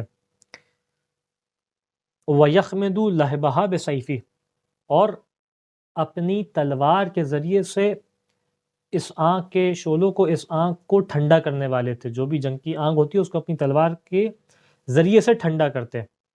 مقدوداً فی ذات اللہ، اللہ کی ذات کے اندر انتہائی تعب اور مشکلات کو برداشت کرنے والے تھے۔ مجتہداً فی امر اللہ، اللہ کے امر میں کوشش کرنے والے تھے۔ قریباً من رسول اللہ، اللہ کے رسول کے قریب تھے۔ سیداً فی اولیاء اللہ، اللہ کے اولیاء کے سردار تھے۔ یہاں تک کہ مشمراً ناصحاً مجداً قادحاً، ان کی کیفیت کیا تھی؟ ان کی کیفیت یہ تھی کہ اللہ کے امر کے لیے اہتمام کرنے والے تھے، تمہاری بھلائی چاہنے والے تھے، اللہ کے امر کے لیے سعی کرنے والے تھے، اللہ کے امر کو انتہائی اہمیت کے ساتھ لینے والے تھے۔ لا تاخذ فی اللہ لومۃ لائم، اور ان کو جو ہے وہ کسی ملامت کرنے والی کی ملامت امر الہی کے اندر نہیں لیتی۔ یعنی کیا مطلب؟ یعنی اگر کوئی ملامت کرنے والا آئے تو اتنا مستدل ان کا فعل ہوتا تھا، اتنا باد دلیل فعل ہوتا تھا کہ اب ملامت کی گنجائش نہیں بچتی۔ اب شہزادی بیان کرتی ہیں اس موقع پہ تمہاری کیفیت کیا تھی۔ وَأَنْتُمْ فِي رِفَاهِهِ مِنَ الْعَيْشِ، تم خوشحالی زندگی گزار رہے تھے۔ وَادِعُونَ فَاكِهُونَ آمِنُونَ، تم پرامن تھے، تم تو امن کے ساتھ زندگی گزار رہے تھے۔ یعنی ایک وہ زندگی تھی جب تمہیں خوف ہوتا تھا کہ ارد گرد کے لوگ آ کے تمہیں کچل نہ دے، تمہیں حملہ آور نہ ہو جائے تمہارے اوپر، تمہیں لوٹ نہ لے۔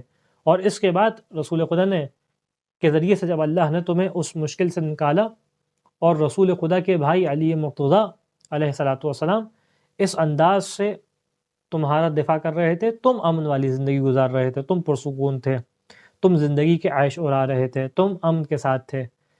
نہ صرف یہ کہ تم امن کے ساتھ تھے بلکہ کتنے پست مقام پہ پہنچ چکے تھے۔ تتربصون بنا الدوائر، تم انتظار کیا کرتے تھے کہ زمانے کی مشکلات ہمارے اوپر نازل ہوئیں، یعنی تم اس بات کا انتظار میں تھے کہ کوئی پریشانی ہو جو ہمارے اوپر آئے۔ وَتَتَوَقَّفُونَ الْأَخْبَارَ، تم تو توقع کرتے تھے اور تم انتظار کرتے تھے اس چیز کا کہ ہمارے بارے میں کوئی خبر تم تک پہنچے، یعنی کوئی ایسی خبر کہ جو ناراحتی کا سبب ہو ہمارے لیے، وہ تم تک پہنچے۔ یعنی اس موقع پہ بھی جب ہم لوگ تمہارے اوپر احسان کر رہے تھے، یہ میرے اپنے الفاظ ہیں۔ وَتَنْكُسُونَ عِنْدَ النِّزَالِ، اور تم لوگ تو رک جایا کرتے تھے، پلٹ جایا کرتے تھے جب بھی کوئی مشکل موقع آتا تھا، نزال کا موقع آتا تھا، جب بھی کوئی ایسا موقع آتا تھا جہاں پہ قربانی کا موقع ہے، تم لوگ پیچھے ہٹ جایا کرتے تھے۔ وَتَفَرُّونَ مِنَ الْقِتَالِ، یہاں تک کہ تم لوگ جنگوں سے بھاگا کرتے تھے۔ اب اس کے بعد شہزادی بیان کرتی ہیں کہ جب یہ مرحلہ آیا اس انداز سے، تو ایک تو اللہ کے رسول کی زندگی کا زمانہ تھا تمہارا یہ، اب بعد رسول تمہاری کیفیت کیا ہوئی؟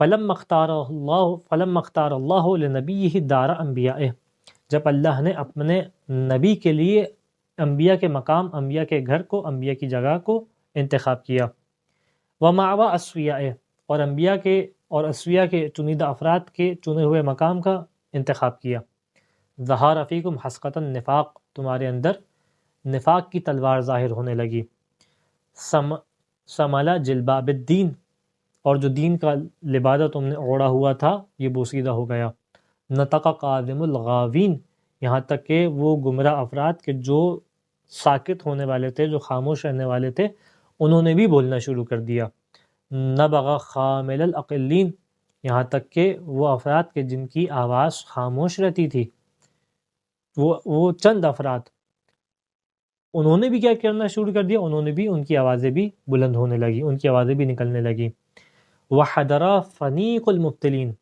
یہاں تک کہ ان کی آوازیں بھی نکلیں کہ جو اہل باطل کے اندر بلند مقام رکھنے کے سبب سے خاموش رہا کرتے تھے۔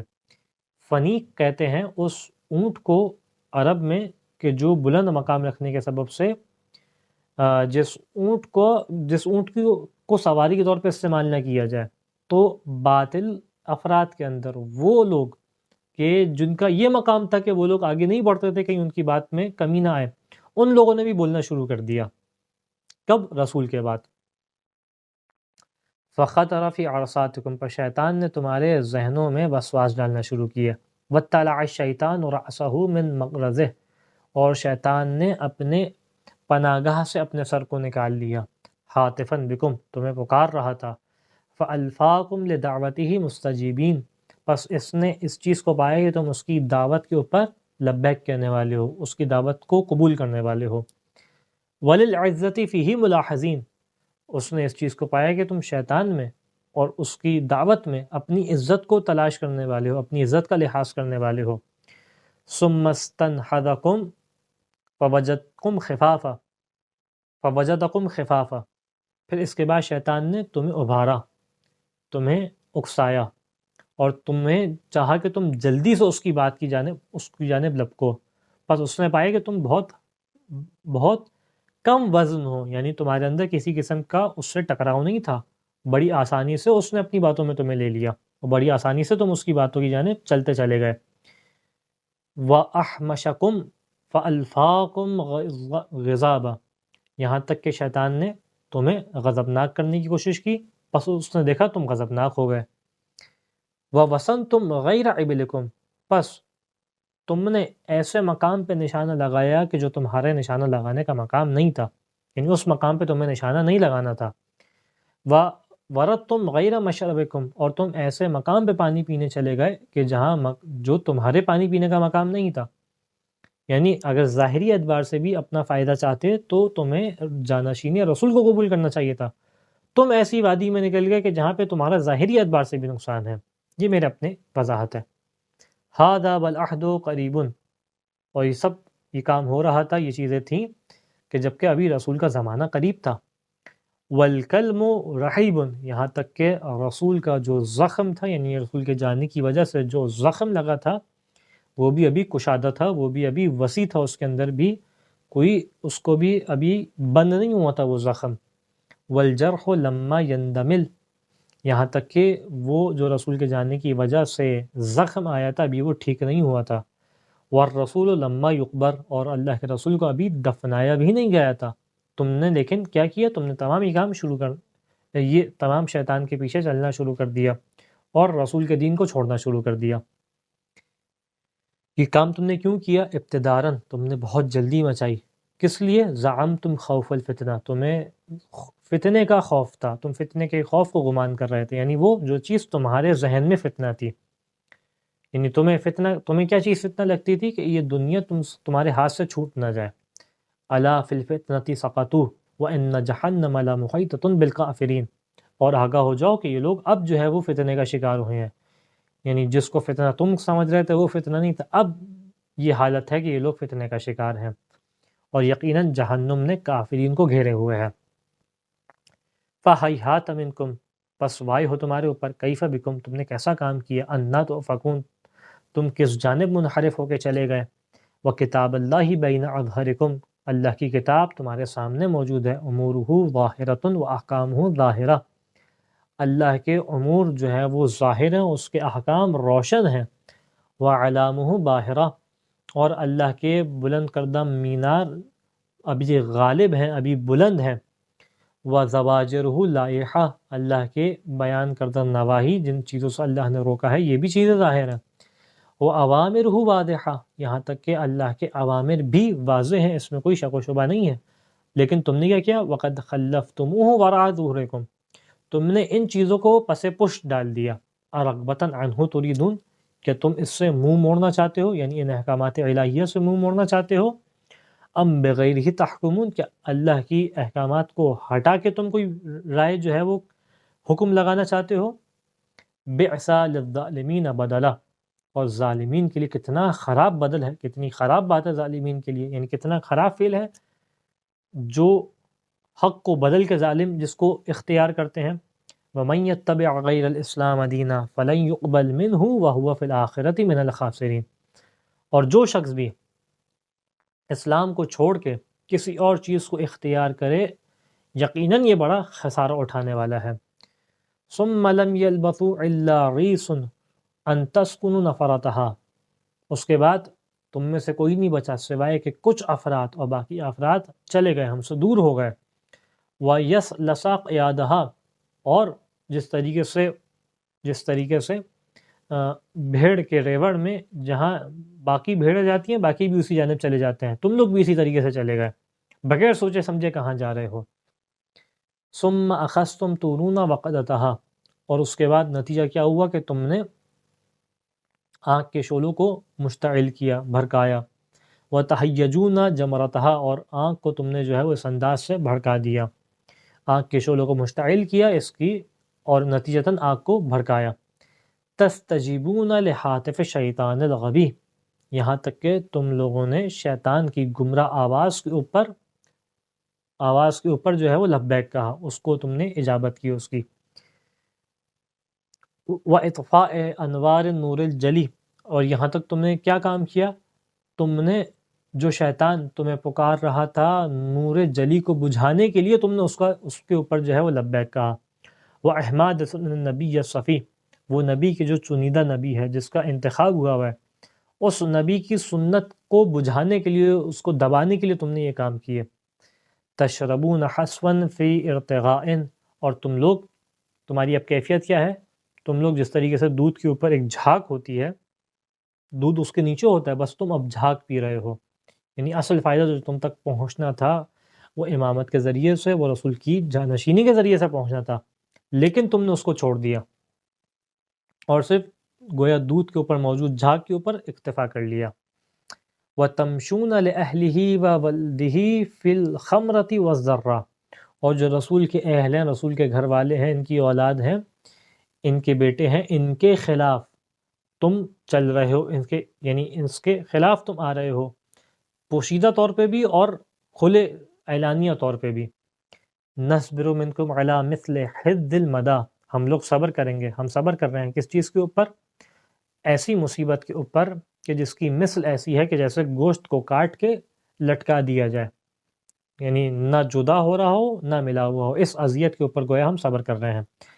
وَحَدِّ السِّنَانِ فِي الْحَشَا، ہماری مصیبت کیسی ہے جس کے اوپر صبر ہے، اس کی مثال ایسی ہے جیسے شکم میں تیر لگا ہوا ہو، اس کے اوپر ہم صبر کر رہے ہیں۔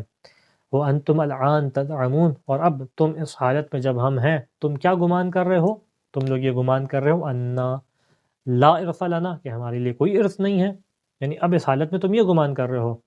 افحکم الجاہلیت تبغون، کیا تم جاہلیت والے حکم کی جانب پلٹ گئے ہو اور تم نے اس کا انتخاب کر لیا ہے۔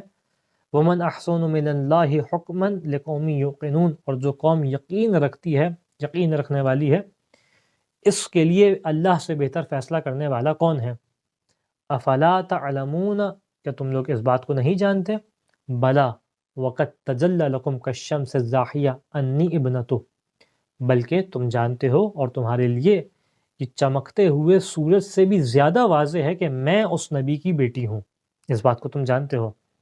ایھا المسلمون، اب اس مرحلے سے آ کے شہزادی نے اپنے میراث میں اور خاص طور پہ فدق کے لیے ادلہ پیش کرنا شروع کیا، اور خاص طور پہ وہ جو بات کہی گئی تھی کہ اللہ کے رسول کوئی میراث نہیں چھوڑ کے جاتے، وہ جو حدیث گڑی گئی تھی، اس حدیث کے مقابلے میں شہزادی نے قرآن کی آیات پیش کی، اور بڑی مضبوط دلیل ہے جو پیش کی۔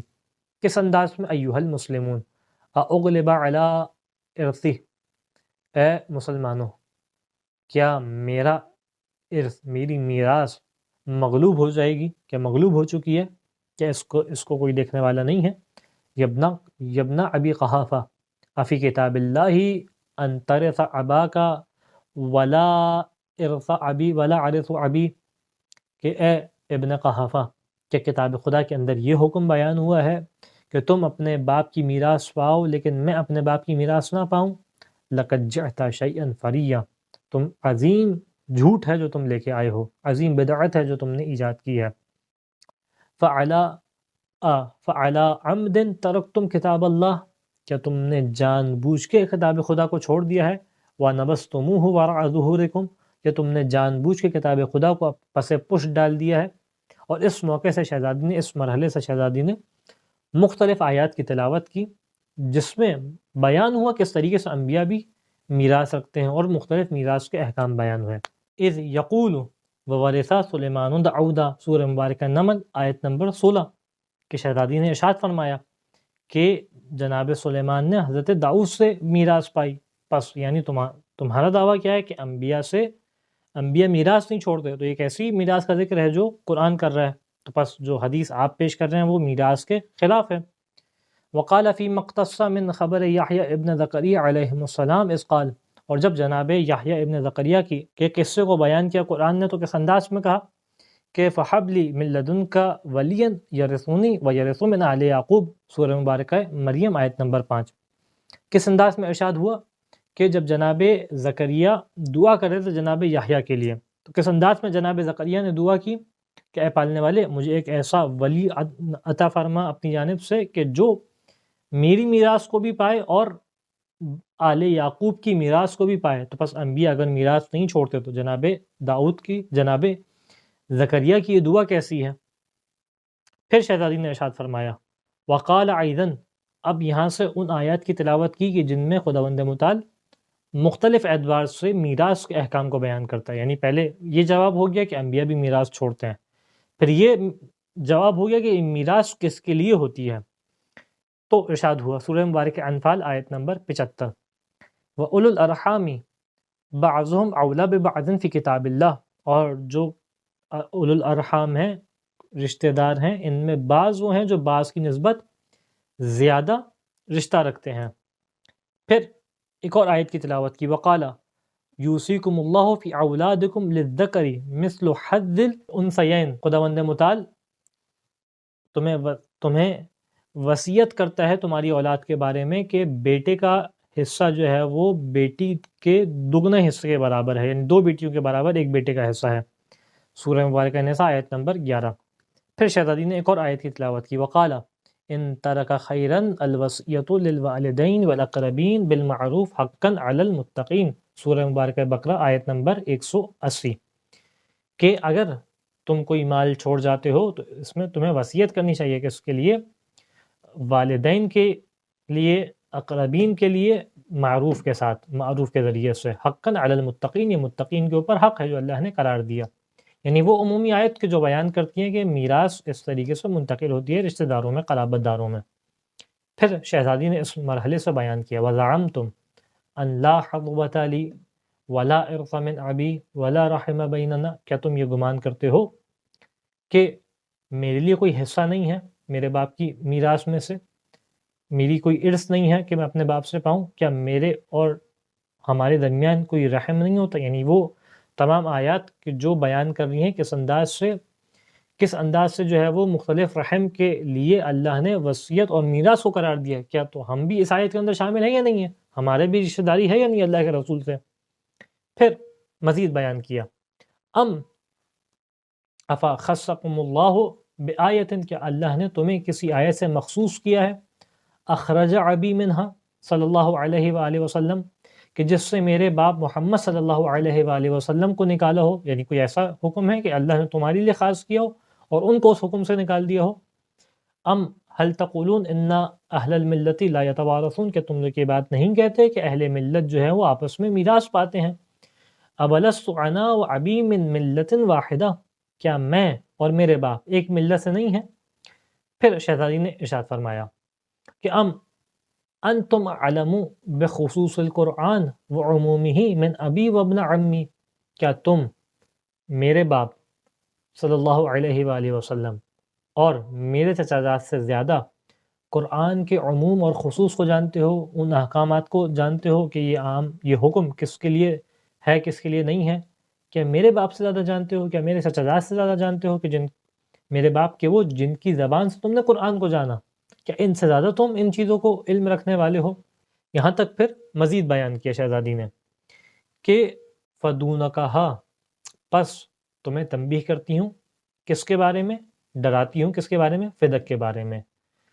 مختومتن مرحولتن تلقاق یوم حشرک، پس جب اس انداز سے گویا کہ فدق کے نال میں جو ہے وہ نکیل ڈالی ہوئی ہوگی اور جو ہے وہ اس کے اوپر کجاوا، اونٹ کا کجاوا سجایا ہوا ہوگا، کجاوا رکھا ہوا ہوگا، اس انداز میں تم نے کیفیت کی ہوگی، اس کیفیت میں تم سے ملوں گی قیامت کے دن۔ فَنِعْمَ الْحُكْمُ اللَّهِ، پس اللہ کا حکم جو ہے وہ بہترین حکم ہے۔ وَالزَّعِيمُ محمد صلی اللہ علیہ وآلہ، اور اس دین کے زعیم، اس دین کے سرپرست کون ہے؟ محمد صلی اللہ علیہ وآلہ وسلم۔ والموعد القیامہ، اور وعدے کا دن جو ہے قیامت کا دن ہے۔ وعند الساعۃ یخسر المبطلون، اور جو اہل باطل ہیں یہ قیامت کے دن، یہ روز قیامت جو ہے وہ خسارہ اٹھانے والوں میں سے ہوں گے۔ ولا ینفعکم استندمون، اور اس موقع پہ اگر تمہیں ندامت بھی ہو رہی ہوگی تو ندامت کوئی فائدہ نہیں پہنچائے گی۔ وَلِكُلِّ نَبَعٍ مُسْتَقِرٌ، اور یہاں پہ ہر خبر کے لیے ایک وعدہ ہے اور ایک اس کا وقت ہے جس موقع پہ وہ خبر جو ہے وہ ظاہر ہوگی۔ وَسَوْفَ تَعْلَمُونَ مَن يَأْتِيهِ عَذَابٌ يَخْزِيهِ، اور عنقریب تم لوگ جان لوگو کہ کس کے لیے جو ہے وہ ذلیل کرنے والا عذاب ہے وہ آئے گا۔ وَيَحِلُّ عَلَيْهِ عَذَابٌ مُقِيمٌ، اور کس انداز سے وہ عذاب کہ جس میں ہمیشہ رہنا ہے، وہ عذاب جو ہے وہ آئے گا۔ ثم رمت بطرفها نحو الانصار، اس کے بعد روایت کا جملہ بیان کرتا ہے کہ شہزادی نے اپنا رخ انصار کی جانب موڑ لیا۔ یا معاشر النقیبہ، اے وہ کہ جن کی رائے راسخ ہے، جو اہل مشورہ ہیں، وَأَعْدَادِ الملہ، اے ملت کے بازو، وَحَزْنَةَ الاسلام، اے اسلام کی قوت۔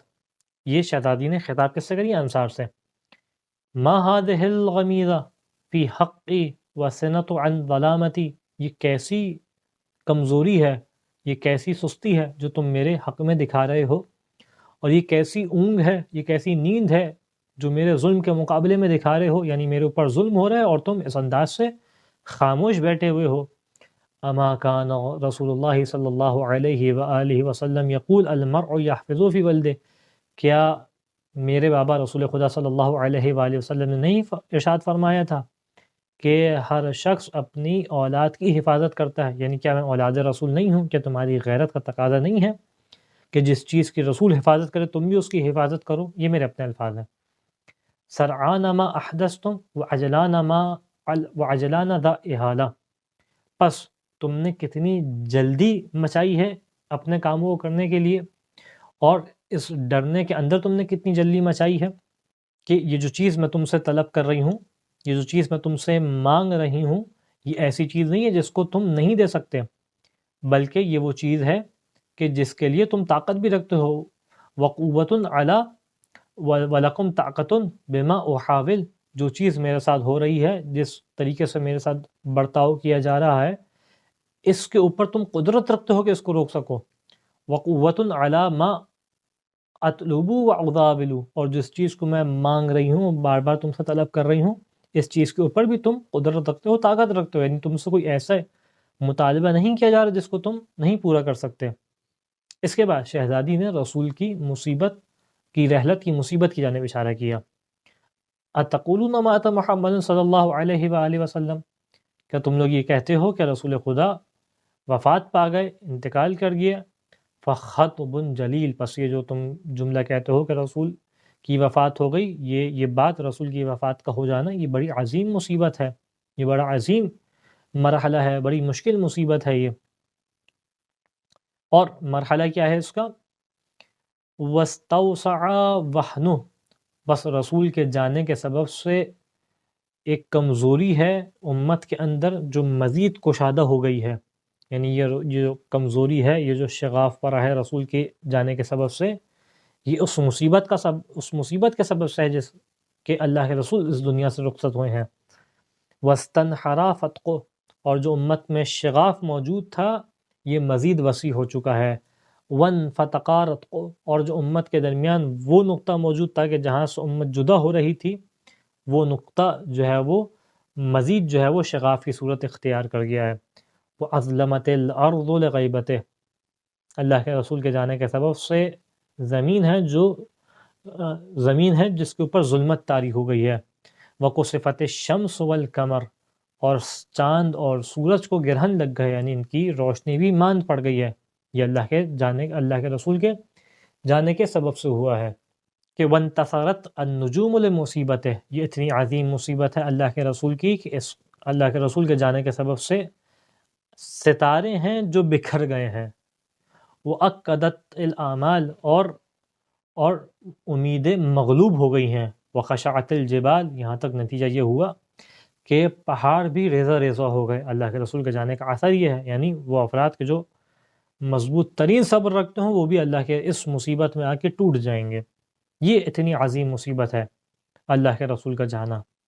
اور اس کے جانے کے بعد مزید کیا ہوا کہ وَأُذِيعُ الْحَرِيمُ وَأُذِيلَتُ الْحُرْمَ عِنْدَ مَمَاتِهِ، پس جیسی اللہ کے رسول کی وفات کا وقت آیا تو اللہ کے حریم کو ضائع کر دیا گیا، اور ان کی حرمت کو ان کی موت کے موقع پہ جو ہے وہ زائل کر دیا گیا۔ فَتِلْكَ وَاللَّهِ النَّازِلَةُ الْكُبْرَى، یہ جو مصیبت نازل ہوئی ہے یہ بڑی مصیبت ہے، چھوٹی مصیبت نہیں ہے۔ وَالْمُصِيبَةُ الْعُظْمَى، یہ بڑی عظیم مصیبت ہے۔ لَا مِثْلَهَا نَازِلَةٌ، اس جیسا تو کبھی کوئی نازل نہیں ہوا۔ وَلَا بَائِقَةٌ عَاجِلَةٌ، اور اس جیسی بزرگ مصیبت تو اس سے پہلے کبھی نہیں آئی۔ أَعْلَنَ بِهَا كِتَابُ اللَّهِ عَزَّ وَجَلَّ فِي أَفْنِيَتِكُمْ، یہ وہ مصیبت ہے جس مصیبت کی جانب اللہ نے خود قرآن کے اندر اعلان کیا تمہارے سامنے، یعنی اس اعلان کو تم جان چکے ہو۔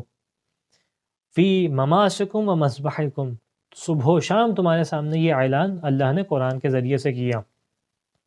یحتفو فی عفیتکم حتافا و صراخا و تلاوتا و الحانا، اور تمہارے سامنے پکار کے، چیخ کے، تلاوت کے ذریعے سے، الحان کے ذریعے سے تمہیں جو ہے اس اعلان کو کیا گیا۔ وَلِقَبْلِهِ مَا حَلَّ بِأَنْبِيَائِهِ وَرُسُولِهِ حُکْمٌ فَصْلٌ وَقَضَاءٌ حَتْمٌ، اور جو رسول سے پہلے باقی انبیاء کے اوپر گزری، یعنی جس انداز سے مختلف انبیاء دنیا کو چھوڑ کے نکلے اور چھوڑ کے دنیا کو گئے، یہ وہ شے تھی کہ جو خدا کا قطعی فیصلہ تھا، خدا کا قطعی حکم تھا، اور خدا کا وہ ارادہ تھا کہ جو حتمی ارادہ ہے۔ پھر شہزادی نے قرآن کی آیت کی تلاوت کی، سورہ مبارکہ آل عمران کی آیت نمبر 144، کہ وما محمد الا رسول، کہ محمد نہیں ہے مگر یہ کہ رسول، قد خلت من قبلہ الرسول، اور ان سے پہلے بھی کئی رسول ہیں جو گزر چکے ہیں۔ افإن مات او قتلا، اگر یہ مر جائیں یا ان کو قتل کر دیا جائے، انقلبتم علی اعقابکم، کیا تم جو ہے وہ الٹے پیر پلٹ جاؤ گے، یعنی واپس اس کیفیت پہ پہنچ جاؤ گے جس کیفیت سے رسول نے تمہیں نکالا تھا۔ وَمَن يَنْقَلِبُ عَلَىٰ عَقِبَيْهِ، اور جو الٹے پیر پلٹ جائے، فَلَن يَضُرَّ اللَّهَ شَيْئًا، تو ہرگز بھی اللہ کو کوئی نقصان نہیں پہنچا سکتا۔ وَسَيَجْزِي اللَّهُ الشَّاكِرِينَ، لیکن اللہ ہے کہ جو شکر کرنے والوں کو جزا عطا فرمائے گا عنقریب۔ اس کے بعد مزید شہزادی انصار سے خطاب فرماتی ہیں کہ ایھا ایہا بنی قیلہ، اے بنی قیلہ والو. بنی قیلہ نام ہے اوس اور خزرج کا ایک مشترک نام. ہدمہ اہدمہ تراث ابی، کہ میرے باپ کی ملکیت کو ضائع کر دیا گیا، کہ اس کو برباد کر دیا گیا. وانتم بمرعا و مسمع، اور تم اس کو اپنے آنکھوں سے دیکھ رہے ہو، اپنے کانوں سے سن رہے ہو. ومندا و مجمع، اور تم اجتماعی کیفیت میں ہو، تم جو ہے وہ ایک ساتھ ہو، اس قوت کو رکھتے ہوئے تم یہ دیکھ رہے ہو کہ اس انداز سے ہو گیا. تلبسکم الدعوہ، اور دعوت تم تک پہنچ رہی ہے، بات تم تک پہنچ رہی ہے، ایسا بھی نہیں ہے کہ تمہیں معلوم نہیں ہے. تشملکم الخبر، یہ علم ہے جو تم تک پہنچ رہا ہے، ایسا بھی نہیں ہے کہ تم اس سے جاہل ہو. وانتم ذو العدد والعدہ، یہاں تک کہ تمہارے پاس تعداد بھی موجود ہے، تمہارے پاس قوت بھی موجود ہے، تیاری ہے تمہارے پاس کہ ہمارے حق کا دفاع کرو. والادات والقوہ، تمہارے پاس آلہ موجود ہے اس چیز سے، یعنی تمہارے پاس ذریعہ موجود ہے کہ ہم تک ہمارا حق پہنچاؤ، کس انداز سے ہمارے حق کو غصب کیا جا رہا ہے. والقوہ، تمہارے پاس قوت موجود ہے. وعندکم السلاح والجنہ، تمہارے پاس ہتھیار موجود ہے، تمہارے پاس سلاح موجود ہے، تمہارے پاس سپر موجود ہے، یعنی تمام وہ چیزیں موجود ہیں جس کے ذریعے سے تم ہمارے حق ہم تک دلا سکتے ہو. کیوں خاموش بیٹھے ہوئے ہو؟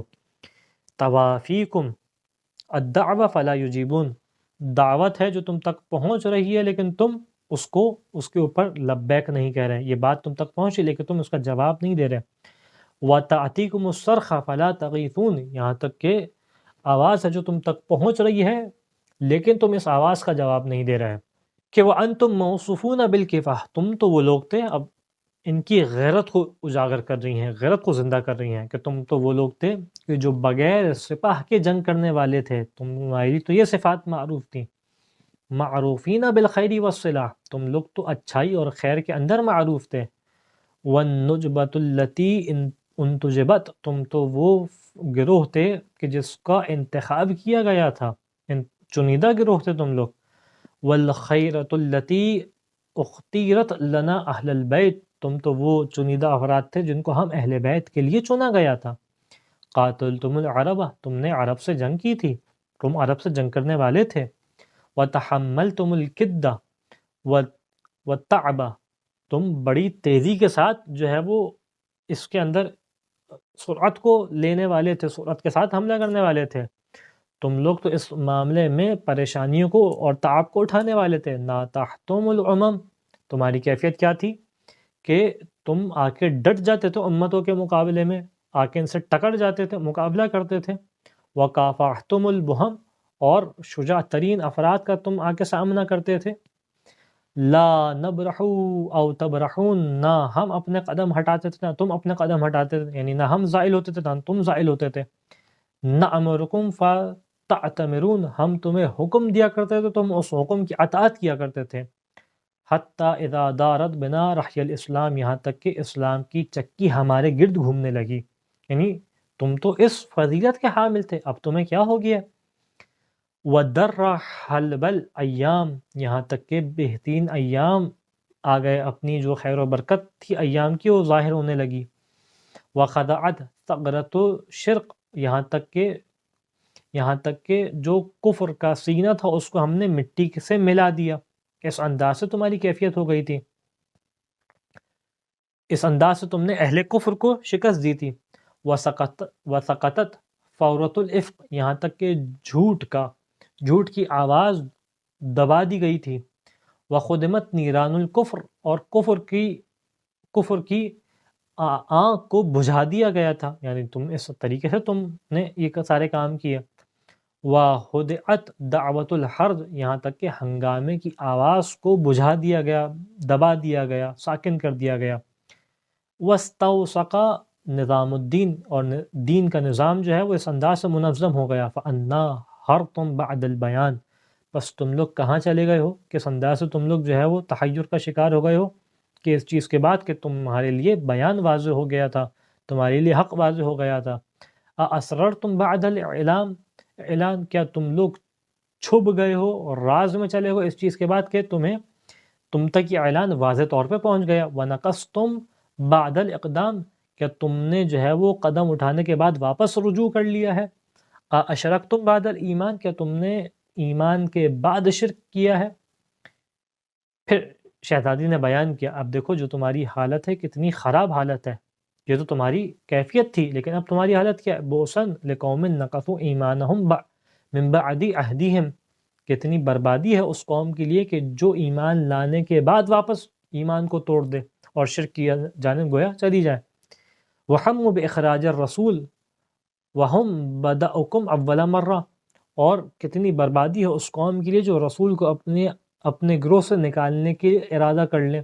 یعنی اشارہ کر رہی ہے اس جانب کہ جب رسول خدا نے مدینہ ہجرت کی تھی اس زمانے میں انصار نے قبول کیا تھا، اور اس زمانے میں ہی ہجرت کے موقع پہ جو مدینہ کے یہودی تھے وہ چاہتے تھے کہ اللہ کے رسول کو مدینہ سے نکال دیں، پس وہ لوگ چاہتے تھے کہ اللہ کے رسول کو مدینہ سے نکالا جائے۔ اب جس حالت میں تم پہنچ چکے ہو، تمہاری کیفیت اور ان یہودیوں کی کیفیت مساوی ہو چکی ہے کہ اتخشوہم فاللہ احق ان تخشوہ ان کنتم مؤمنین، کیا تم ان سے ڈر گئے ہو، کیا تم ان سے ڈرتے ہو؟ اللہ زیادہ مستحق ہے کہ اس سے ڈرا جائے۔ الا وقد ارا ان قد اخلدتم الى الخفض وابعدتم من هو احق بالبسط والقبض، کہ آگاہ ہو جاؤ کہ میں دیکھ رہی ہوں کہ تم چاہتے ہو، تم نے اس کو اپنے آپ سے دور کر دیا ہے کہ جس کو زیادہ حق تھا ارادوں کا، بسط اور قبض کا، یعنی جس کے ذریعے سے آسانیوں کو آنا تھا، جس کے ذریعے سے پریشانیوں کو دور ہونا تھا، تم نے اپنے آپ کو اس سے دور کر دیا، اس کو دور کر دیا اپنے آپ سے۔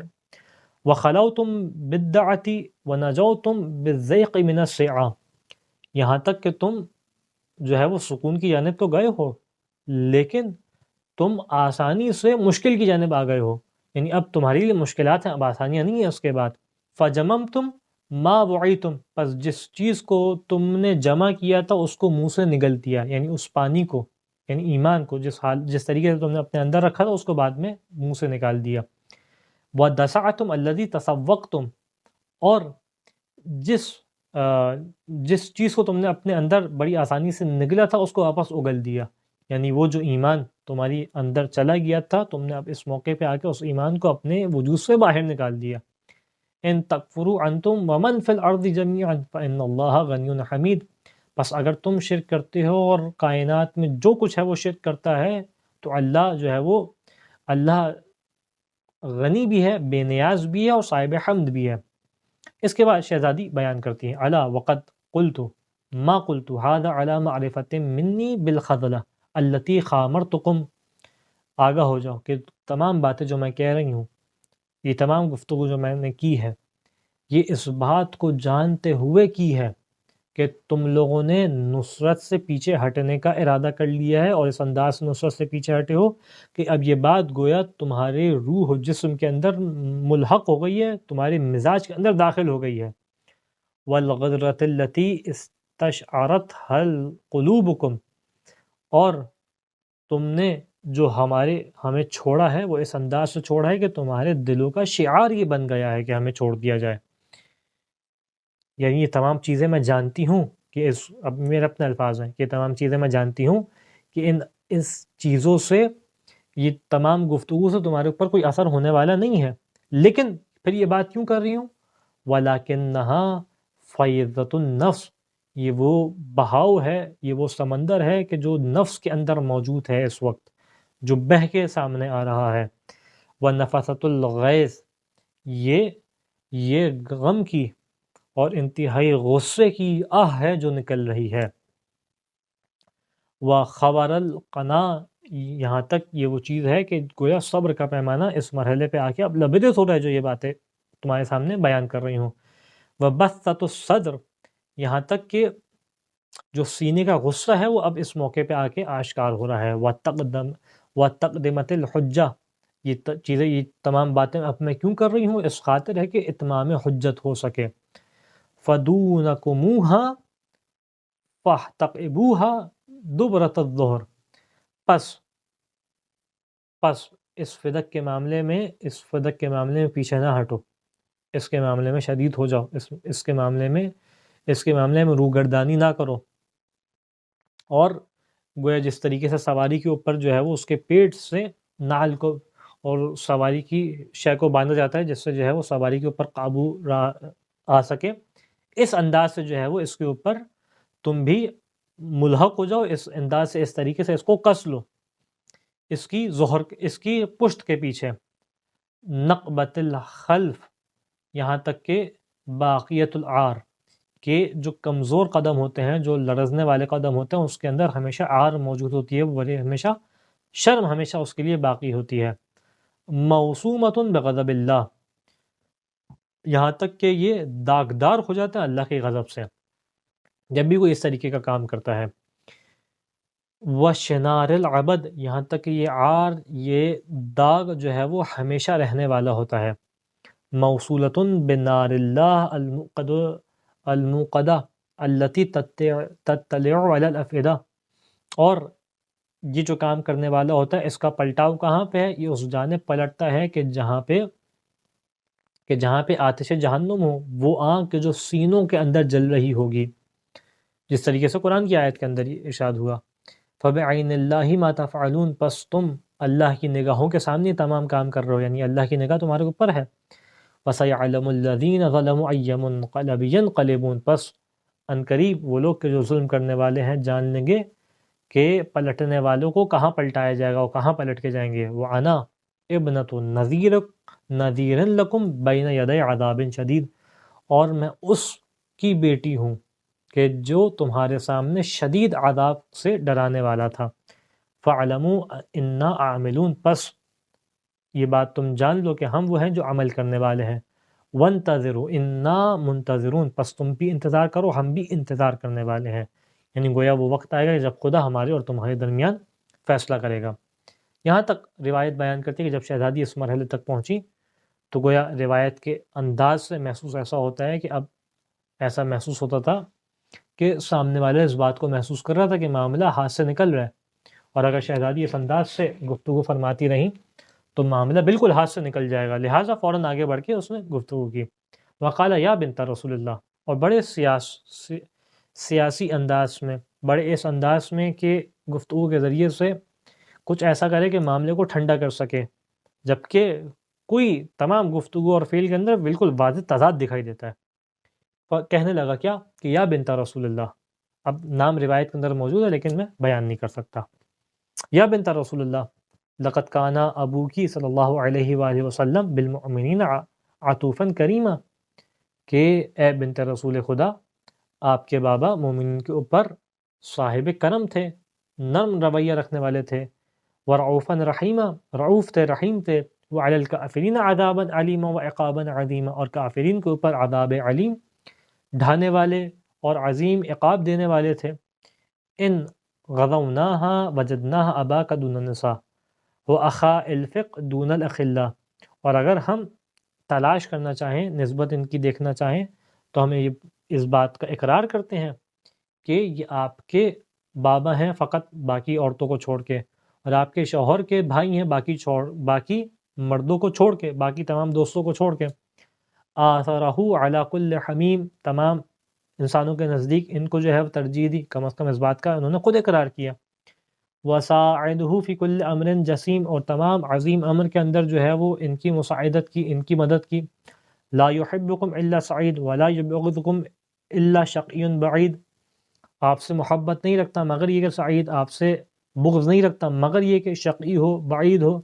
فانتم اطرۃ رسول اللہ صلی اللہ علیہ وآلہ وسلم الطیبون، پس آپ لوگ اس نبی کی اطرت طیبہ ہیں، وخیرۃ المنتجبون، اور آپ لوگ وہ چنیدہ افراد ہیں جن کا انتخاب کیا گیا ہے، علی الخیر ادلتنا، آپ ہی وہ لوگ ہیں کہ جو خیر کی جانب ہماری رہنمائی کریں گے۔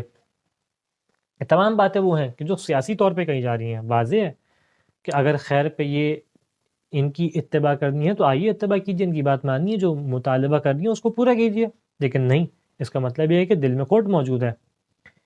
پھر بیان کیا وَإِلَى الْجَنَّةِ مَسَالِكُنَا، اور جنت کی راستہ آپ لوگ ہیں ہمارا، آپ کے ذریعے سے ہم جنت تک پہنچیں گے، وَأَنْتِ يَا خَيْرَةَ النِّسَاءِ، اے تمام عورتوں کی بہترین خاتون، آپ کون ہیں؟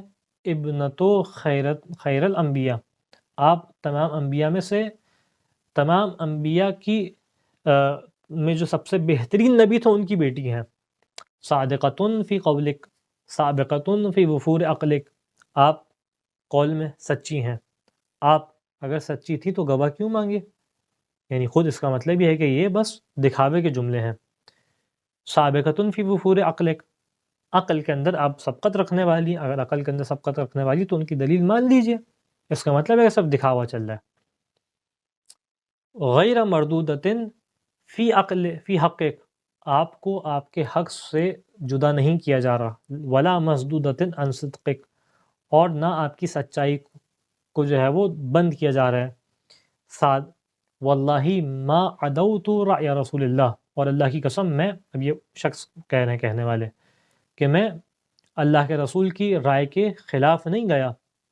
ولا عملت الا باذنہ، اور نہ میں نے اللہ کے رسول کے اذن سے ہٹ کے کوئی میں نے کام کیا. ان الرائد لا یکذب اہلا، کہ جو سردار ہوتا ہے وہ اپنی قوم سے جھوٹ نہیں کہتا.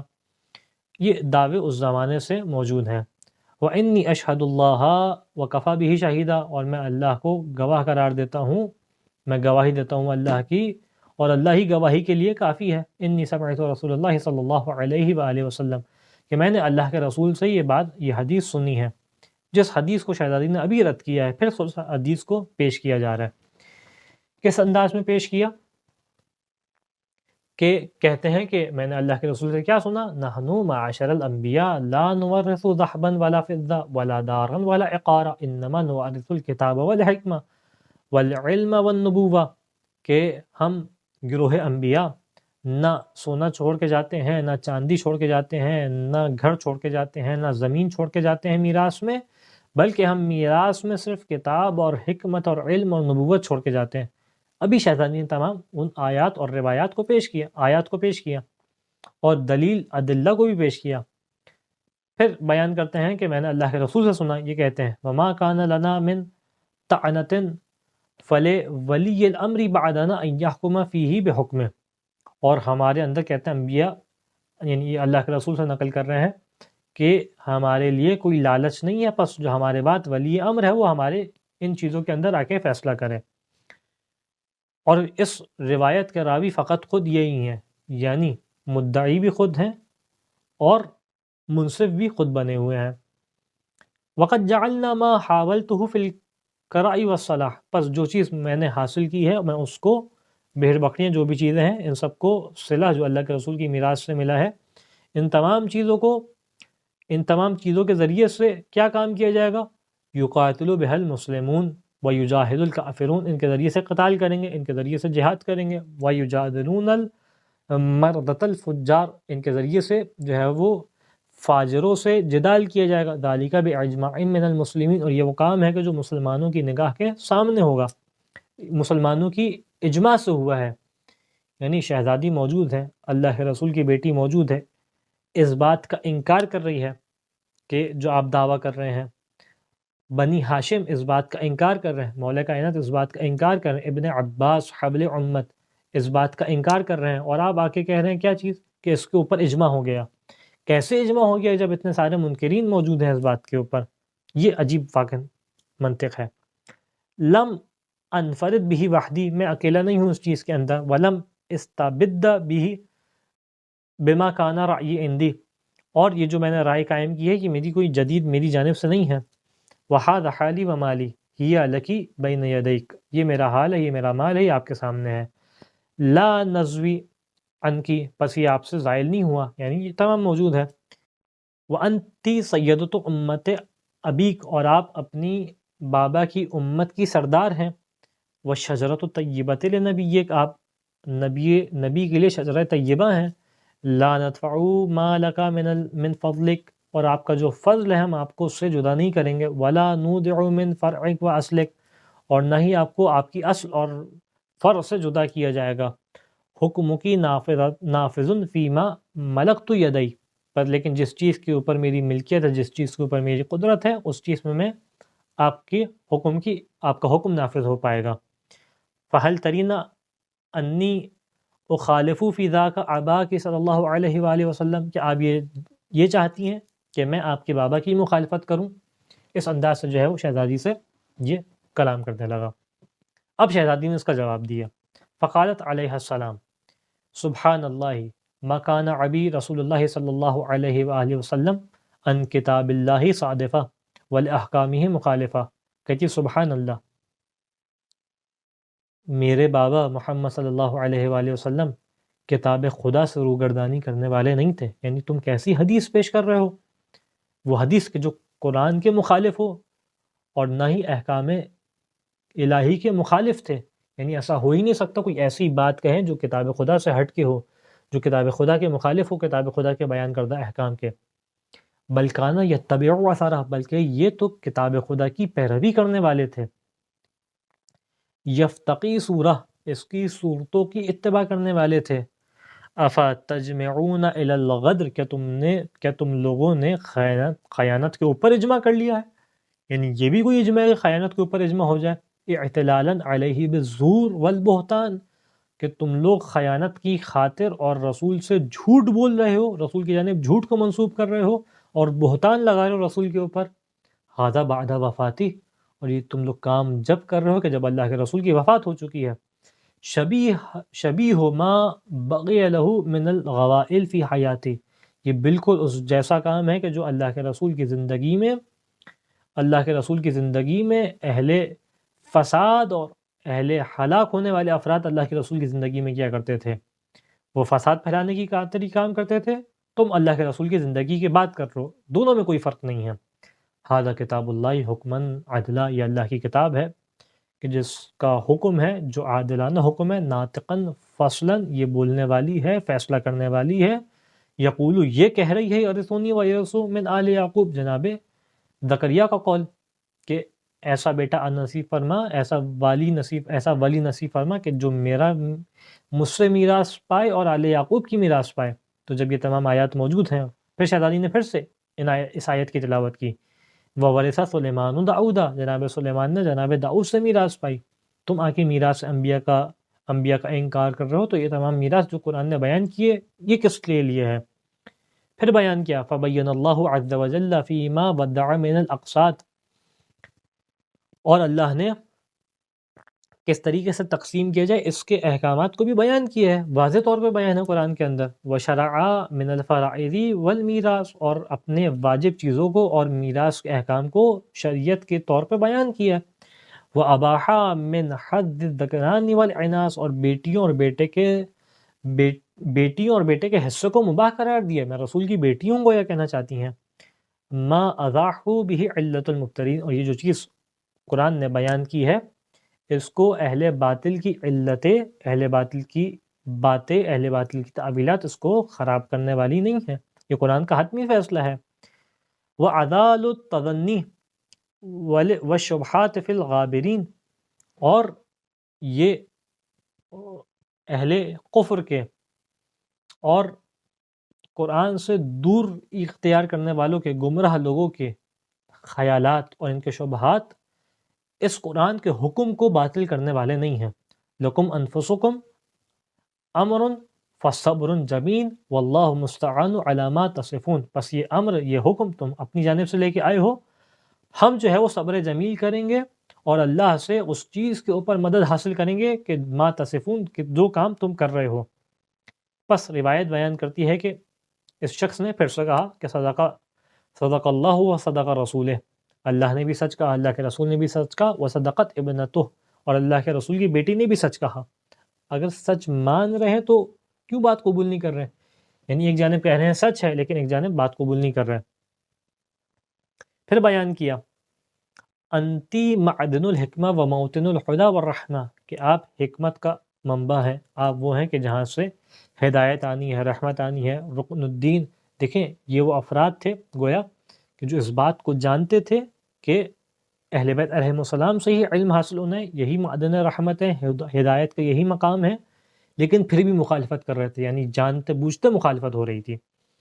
ورکن الدین، آپ دین کی رکن ہے، دین کا اساس ہے، وعین الحجہ، آپ جو ہیں وہ عین حجت ہیں، آپ عین دلیل ہیں، ولا عبد ثوابک، اور آپ غلط نہیں ہو سکتے، ولا انکر خطابت، اور نہ میں آپ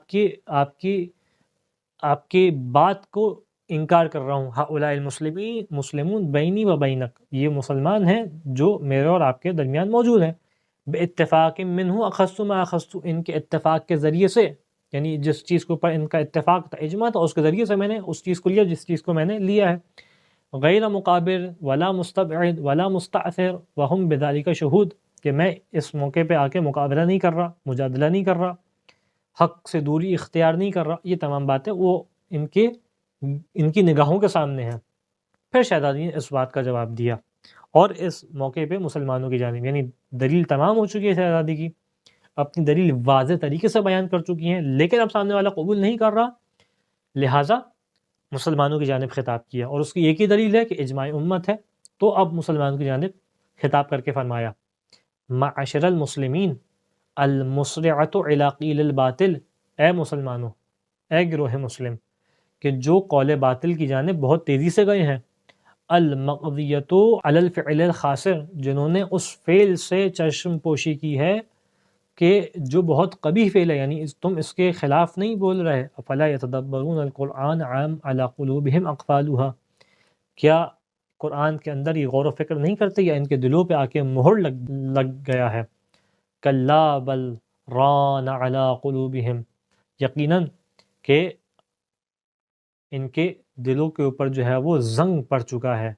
ما اسأتم من اعمالکم، یہ زنگ کس نے لگایا ہے؟ اس چیز نے لگایا ہے کہ جو تم نے خراب اعمال کو انجام دیا ہے، فأخذ بسمعکم وابصارکم، پس تمہیں تمہاری کانوں اور نگاہوں کے ذریعے سے پکڑ لیا جائے گا، ما تعولتم، جس چیز کی تم تعویل کر رہے ہو، یعنی ابھی اس موقع پہ جس چیز کو تم تعویل کر رہے ہو، گویا روز محشر یہ آ کے تمہیں تمہارے کان اور تمہارے آنکھ سے تمہیں پکڑ لے گی، ساء ما به اشرتم، کتنا خراب وہ فعل ہے جس کا تم نے شر کیا ہے، وشر ما به اقتصبتم، اور کتنا خراب فعل ہے، کتنا شر والا فعل ہے کہ تم نے جس کو غصب کیا ہے، لا تجدن واللہ محملہ ثقیلا، اور ان قریب جس چیز کو تم نے اٹھا لیا ہے تم یقیناً یقیناً اس کے وزن کو بہت بھاری پاؤ گے، یعنی تمہارے لیے آسان نہیں ہوگا یہ غصب کرنا، وغبہ وبیلا، اور اس کے پیچھے آنے والے ایک عظیم وبال ہوگی جو تمہارے پیچھے آئے گا اس غصب کی وجہ سے، اس کا شفا لقوم الغطا، جب تم سے پردے اٹھا دیے جائیں گے، وبانا ما ورائہ، اور اس کے پیچھے جو چیز ہوگی وہ ظاہر ہوگی، والضراء، اور وہ بدحالی اور وہ سختی جو اس کے پیچھے ہے جب وہ ظاہر ہوگی، وبدأ لکم من ربکم ما لم تکونوا تحتسبون، اور تمہارے رب کی جانب سے وہ چیز ظاہر ہوگی وخسر کہ جس کا ہنالک تم مبطلون، گمان تک اور نہیں اس کرتے۔ موقع پہ اہل باطل نقصان اٹھانے والے ہوں گے۔ صدق اللہ العلی العظیم۔